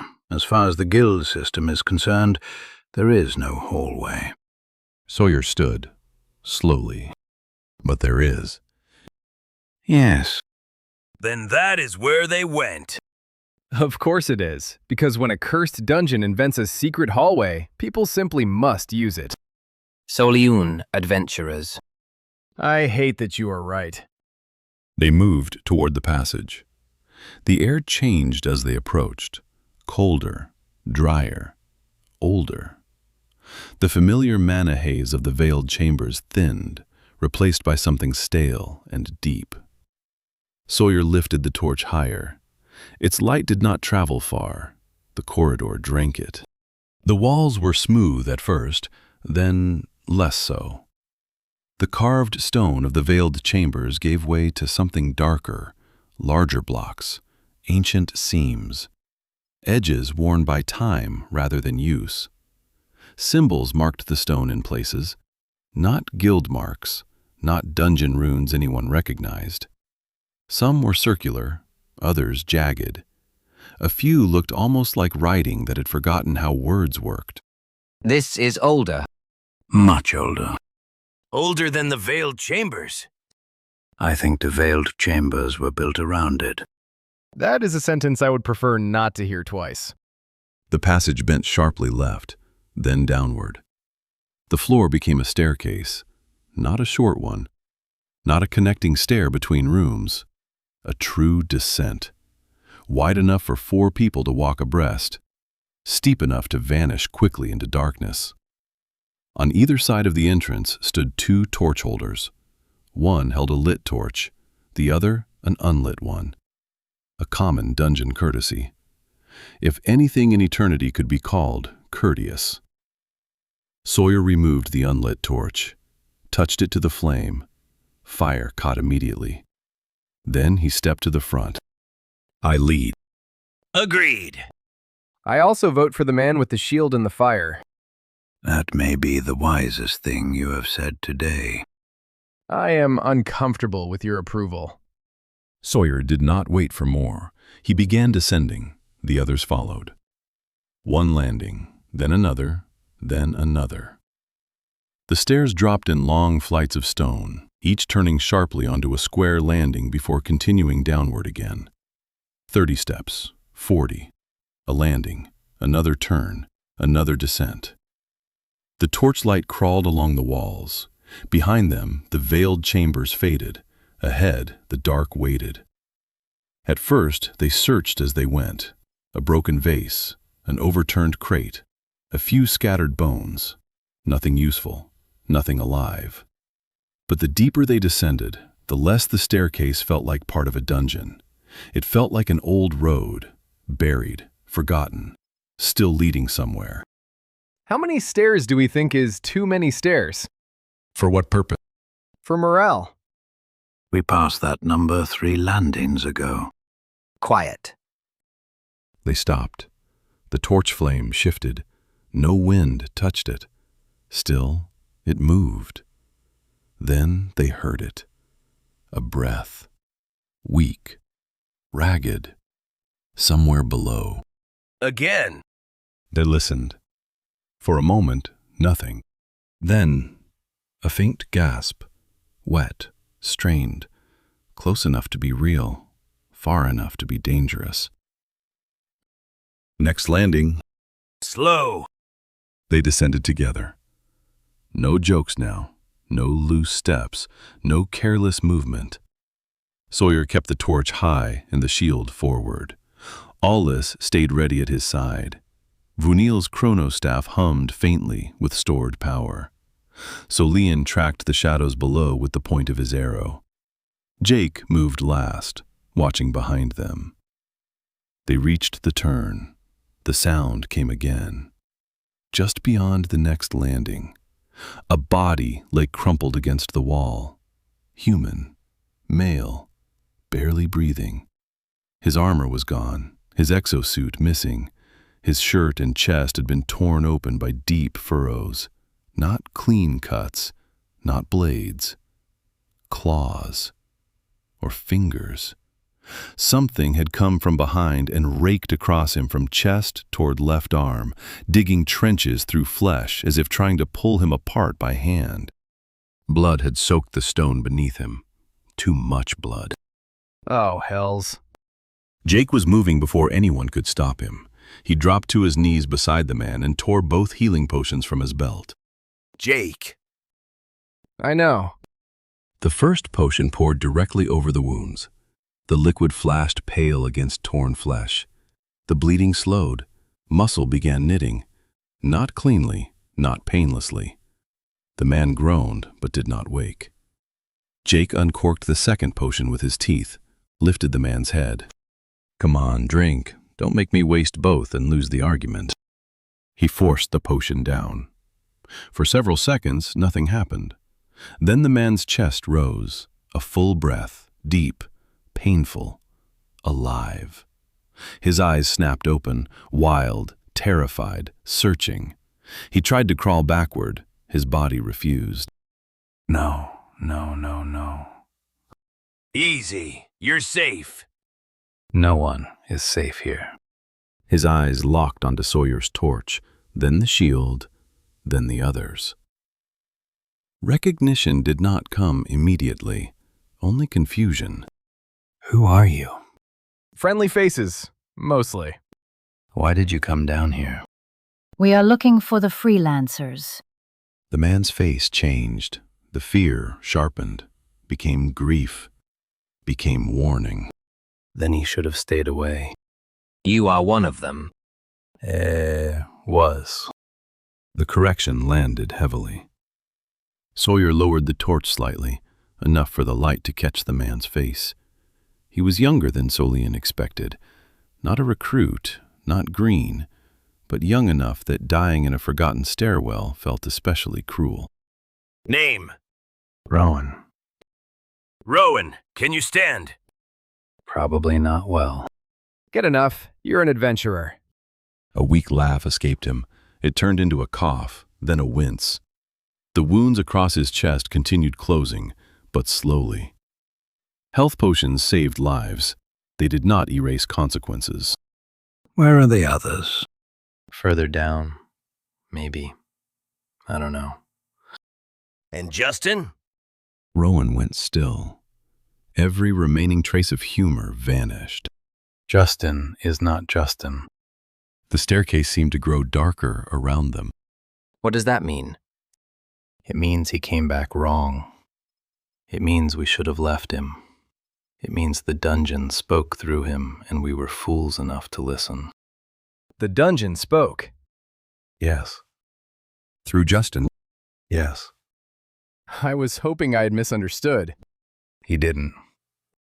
Rowan closed his eyes. When he opened them again, he looked past them. Not at the staircase, not at the walls, somewhere else, some moment still happening inside him. It started before we returned. Justin kept stopping in rooms, listening, staring at walls. We joked about it, called him dramatic, said he was hearing loot behind stone. Then his veins changed. No one interrupted. Dark lines under the skin, not black, not bruises, like ink, crawling up his wrists, his neck, across his jaw. He said he could hear something, not words. Music. No, not music. Resonance. A low sound in the walls. He said it felt like being remembered. Leon felt cold move through him. Not from the staircase. From memory. The old theory. The archive voice. The line written by a frightened hand. A thing that learns may one day choose. That is not dungeon madness. Glad we have ruled that out. What is it then? No one answered quickly. Because the answer belonged to myths, to old records, to the kind of stories told in taverns after the fourth drink. The swordsman, the spearman, the fall. Ancient history, warnings from another age, things everyone knew, and no one believed. Not truly. Not until a bleeding freelancer whispered them from a staircase beneath a dungeon that should not exist. He spoke to it. To eternity? Yes. What did he say? I don't know. Not all of it. Some of it wasn't language. Some of it was rhythm, like he was answering something, or being answered. Rowan gripped the edge of the step with one shaking hand. Then he smiled at us, not angry, not mad, like he recognized something we couldn't see. And then he attacked. That sounds familiar. Too familiar. Aulis looked at Soliun, then Vuenil. A silent question passed between them. No one wanted to say it first, so Rowan did. You've heard the old stories, haven't you? The journey, the swordsman's records, the one who turned. The spearman. Yes, Justin is like that now. Maybe worse. The words hung in the torchlight. Justin is like that now, maybe worse.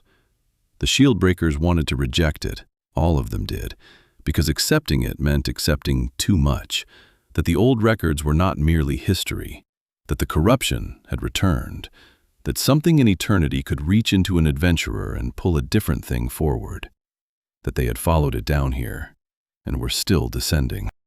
Can you walk in formation? I can try. Then you stay in the middle.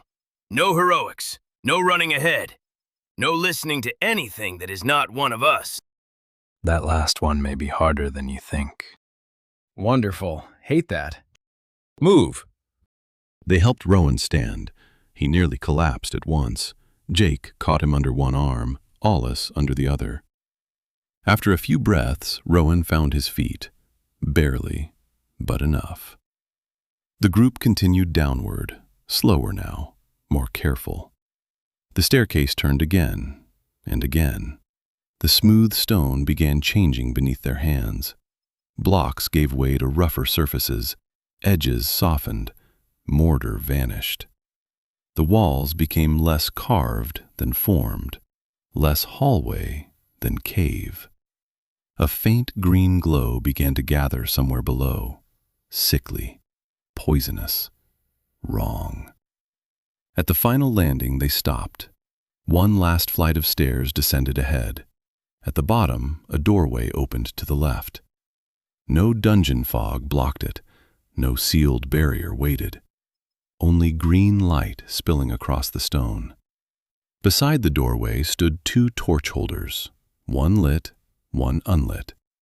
The flame burned low, tinted faintly green. Rowan, Yes? do you know what is in that room? Rowan stared down the final flight, his face tightened. No. I got ahead of the others. Justin was waiting in the dark. I remember him moving, then pain, then the stairs. The others found me. They had no potions left. They said they would come back. How long ago? I don't know. It could have been minutes. It could have been hours. I was dying. Time stopped making promises. Aulis reached into his pouch, pulled out a small health potion, then one of the cluster bombs. He handed both to Rowan. What are you doing? Keeping you useful. Potion goes in your pocket. Bomb stays in your hand unless told otherwise. And be careful not to fall on either. Rowan looked down at himself. No exosuit, no belt storage, no armor. Only torn clothing and trembling hands. Without my suit, I'm trusting my pants with a lot. A brave choice. And desperate one. Those are cousins. Aulis gave Jake a look. What? I was being supportive. In your way. Exactly. It's not every day you get to see a pirate being generous. Sawyer moved to the front, shield raised, torch high. Aulis stepped beside him. Vuenil lifted the chronostaff. So Leun drew an arrow. Jake rolled his shoulders and smiled without joy. Rowan took one unsteady breath, then another. The green light waited below. Ready? No. Number. No. Absolutely not. Good. Sawyer descended first, and the others followed him into the Vile Halls. Chapter 6. The Vile Halls. The Vile Halls did not welcome them. It waited. That was worse. The chamber beyond the doorway opened wide and low at first, then rose suddenly into a cavern so large Sawyer's torch barely reached the ceiling. 50 feet high, maybe more. Smooth stone stretched in every direction. No stalagmites, no broken pillars, no rubble. No sign that water had carved it, no sign that hands had built it. Just a great hollow chamber washed in sickly green light. 3 doorways had been cut into the far wall. Each led deeper. Each stood open. Each waited in silence. I miss when rooms were normal. You have complained in every normal room we have ever entered. And now I regret wasting the opportunity. Sawyer lifted the torch. The green light mixed with orange flame and made every shadow look poisoned. At first, the chamber seemed empty. Then one of the shadows moved. A skeleton stood near the center of the cavern, armored, still. Its bones stained dark beneath plates of purple-black metal. Legendary. Then another shifted beside it, and another. 3 armored skeletons. 2 poison imps crouched low near the left wall, their heads tilted, watching with too much attention. They did not rush. They did not scream. They waited. That alone was wrong. Formation! The shield breakers moved without discussion. Sawyer forward, Aulis beside him, Jake slightly left. Vuenil behind the line with his chronostaff ready. Leun farther back, bow raised. Rowan in the middle, pale, shaking. Alive. For now. They weren't here before. You're sure? I was dying, not blind. Comforting distinction. The nearest skeleton took 1 step forward. Then the floor split with yellow light. A portal opened, then another, then 3 more. All at once the cavern filled with the sound of things clawing upward. Hands emerged first, bone fingers, rotten fingers, claws. An ice zombie dragged itself out of one portal, frost spilling from its shoulders. A second followed. 3 skeleton mages rose together from another, purple fire already burning around their hands. More imps crawled from the floor like the dungeon had grown them there. The chamber came alive. Hold the line! Contact front. The first skeleton charged. Sawyer met its shield first. The impact cracked through the cavern. Bone struck steel. Steel held. The skeleton staggered. Aulis stepped in and cut through its ribs before it could recover. The bones collapsed. The second skeleton came over the first. Jake intercepted it with both blades. Rude. Its sword slashed low. Jake hopped back, nearly tripped over a rock, then lunged forward and drove a blade into the skeleton's spine. It kept moving. Also rude. Duck! Jake dropped without asking why. An arrow hissed over his shoulder and punched through the skeleton's skull. Purple light flickered, then died. Thank you. You looked like you needed supervision. Prefer support. You require management. One of the skeleton mages raised both hands. Purple fire gathered between its fingers. Vuenil stepped forward. The gem set into the chronostaff brightened. Blue light flowed down the length of the weapon. Clean, cold, precise. Solion. A blue beam cut across the cavern. It struck the mage in the chest. The creature did not freeze, it slowed. Its arms lifted as though dragged through deep water. The purple fireball forming between its hands stretched thin and sluggish. Time around it had thickened. 10 seconds, maybe less. Enough to matter. Mage! On it. So Leon loosed. The first arrow thudded into the mage's staff, the second struck its jaw, the third went through the eye socket. The mage fell apart before its spell could finish forming. I love that staff. It has limits. So do I. Nobody complains when I work anyway. Everyone complains. Fair. The ice zombies reached Sawyer together. One slammed against his shield, the other swung over it. Sawyer twisted. The blow glanced off his shoulder instead of his head. Frost spread across the gold armor. He grunted, did not fall. Aulis cut at the first zombie's leg. Jake moved for the second. An imp launched itself from the shadows toward Vuenil. Rowan saw it first. Vuenil, left. Vuenil turned too late. The imp was already in the air. So Leon's arrow caught it through the side and knocked it off course. It hit the ground hard, skidding across the stone. Rowan stumbled forward and brought the cluster bomb up with both hands. Not yet. Rowan froze. The imp scrambled up. Jake crossed the distance and ended it with a downward slash. Bombs are for groups. Imps are for anger. Noted. The portals kept opening. Yellow light flared across the floor. One behind them, two ahead, another near the left wall. A skeleton mage appeared close enough for its purple fire to light Sawyer's shield. Back! Sawyer shoved Aulis away with his shoulder. The fireball struck the shield. Purple flame burst outward. Sawyer slid back half a step, then another, but he held. The shield drank the impact. His stance corrected, his breathing steadied. Mage near left. I see it. The chronostaff fired again. Blue light wrapped the mage. Its next fireball formed too slowly. So Leon's arrow struck first. Then Aulis reached it. Sword through spine, boot through ribs. The mage collapsed. The fight became motion. Sawyer blocking, Aulis cutting. Jake darting between openings too small for wiser men. Vuenil slowing anything that moved too fast. So Leon picking targets through smoke, shadow, and green light. Rowan stayed near the center, clutching the cluster bomb like it was both weapon and prayer. He was not useless. Not entirely. When an imp slipped past Jake, Rowan kicked it hard enough to send it tumbling. When a zombie lurched toward Vuenil, Rowan shouted before it struck. When a skeleton crawled from a portal behind them, Rowan hurled a loose bone into its skull and bought Solian half a second.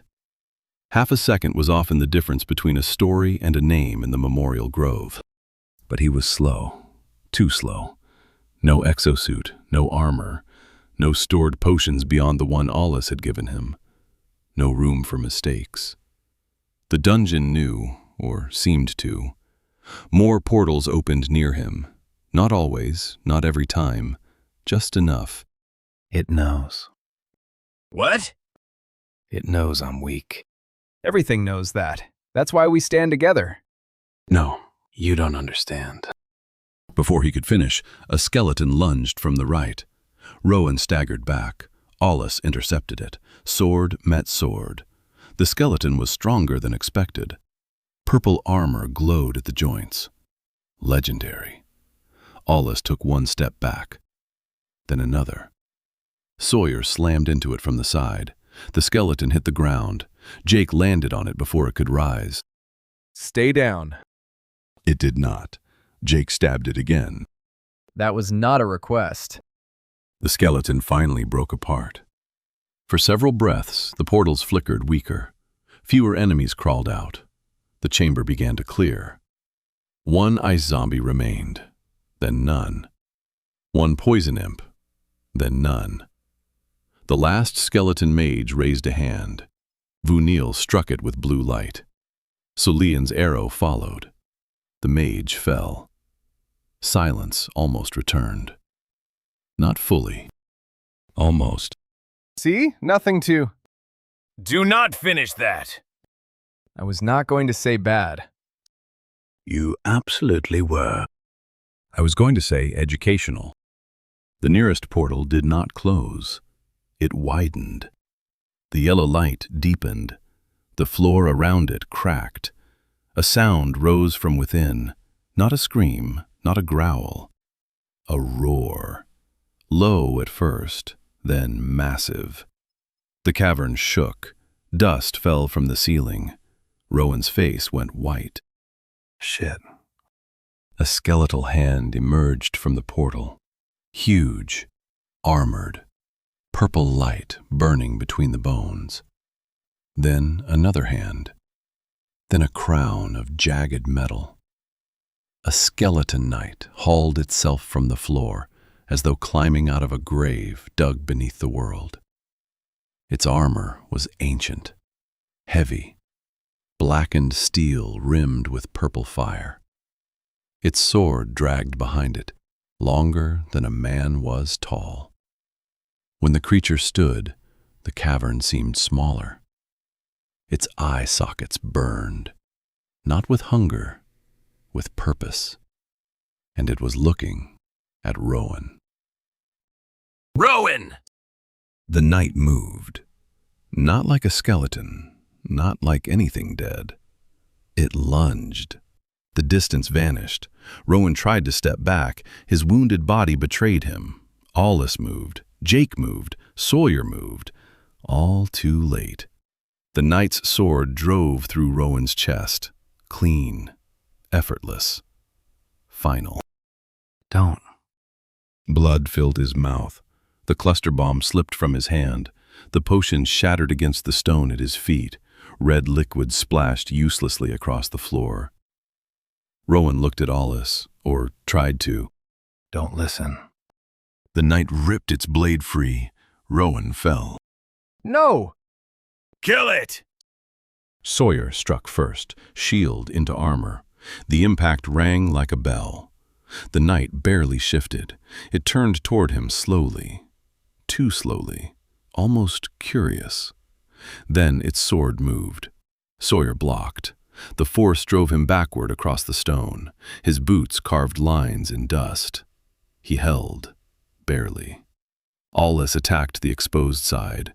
His sword struck the knight's ribs and sparked against purple armor. Jake went low, slashing behind the knee. Solian fired for the skull. One arrow shattered. The second glanced away. The third buried itself in the neck and stayed there. The knight roared. Purple flame spilled through its teeth. Move! The chronostaff flared brighter than before. A blue beam struck the knight full in the chest. For one heartbeat, nothing happened. Then the monster slowed. Not enough. Never enough. But its next swing dragged. Its shoulder turned slower. Its sword cut through the air like something pushing through thick water. Now! They hit it together. Aulis drove his blade beneath the breastplate. Jake slashed at the wrist. Sawyer slammed the shield into its ribs. Solian fired arrow after arrow into the same gap in the armor. Once, twice, 3 times. Bone splintered. Purple fire flickered. The knight staggered. That's it, again! The blue beam sputtered. Vuenil's staff gem broke with a sound like glass shattering. Gem broke! Fall back! The knight accelerated. Its sword came around. Aulis barely ducked. The blade passed over his head and struck the stone wall hard enough to send cracks racing through it. Jake stepped in too close. The knight's offhand caught him across the chest. Jake flew backward and hit the floor, rolling. Jake! Alive! Hate it. Proceed. Sawyer moved between Jake and the knight before the creature could follow. The sword fell, shield rose. Impact again, impact again. Sawyer dropped to one knee. The shield held. His arm almost did not. Anytime, Vuenil. Gem is spent. Use another. That was another.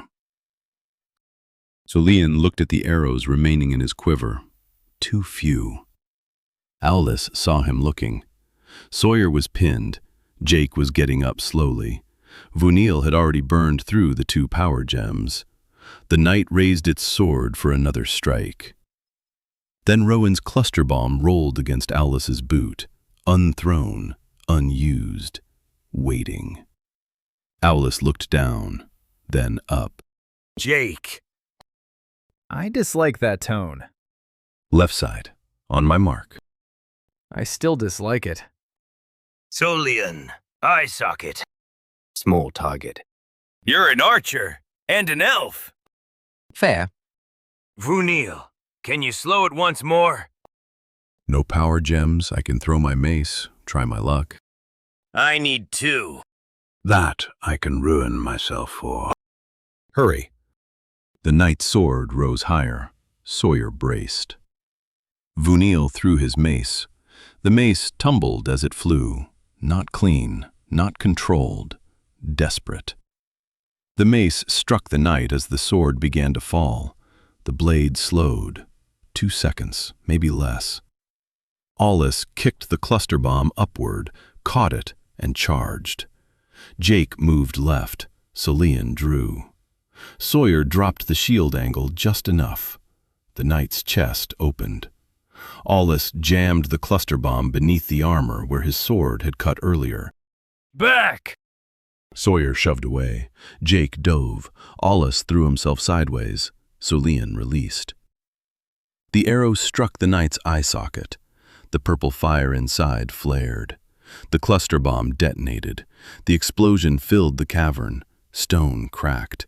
Green light vanished beneath smoke and fire.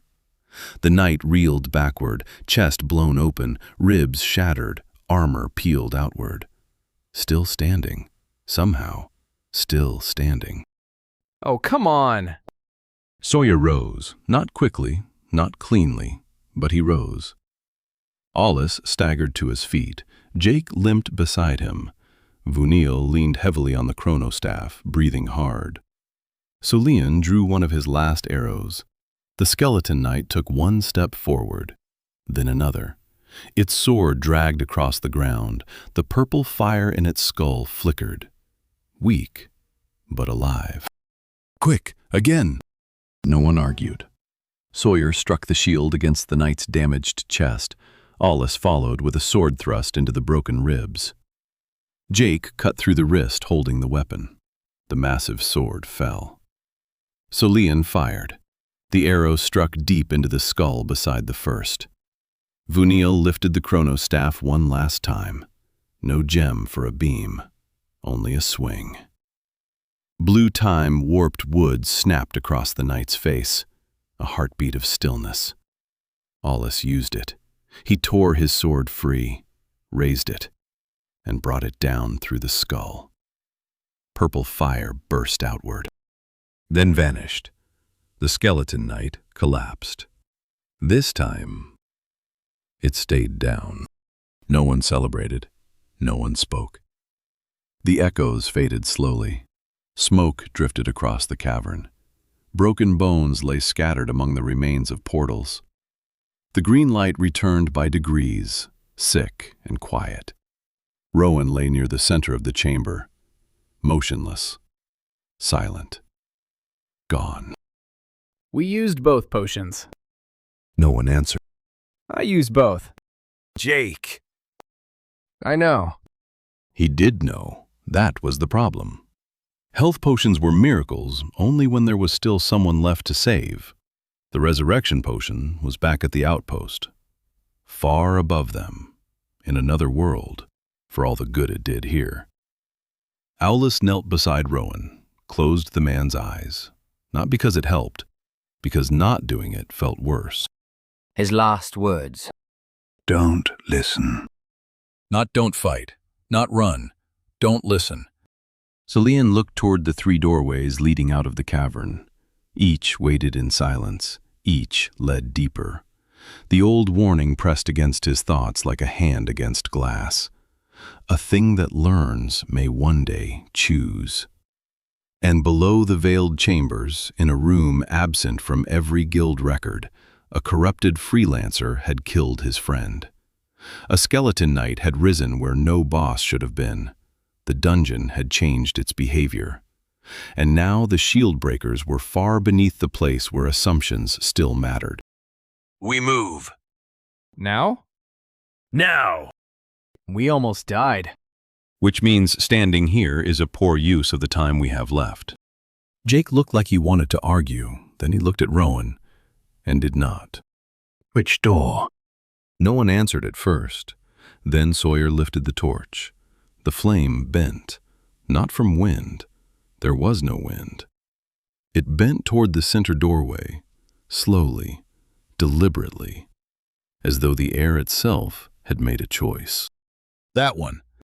Why? Because I dislike it most. That is usually my method. Then be grateful I said it first. Aulis stood. His sword remained in hand. Formation. Sawyer leads. Vuenil center. Cillian rear. Jake with me. Always. They moved toward the center doorway. Behind them, the Vile Hall's chamber returned to silence. Rowan remained where he had fallen. A name not yet written. A story not yet told. A warning half delivered. Ahead, the corridor waited. Dark, green, listening.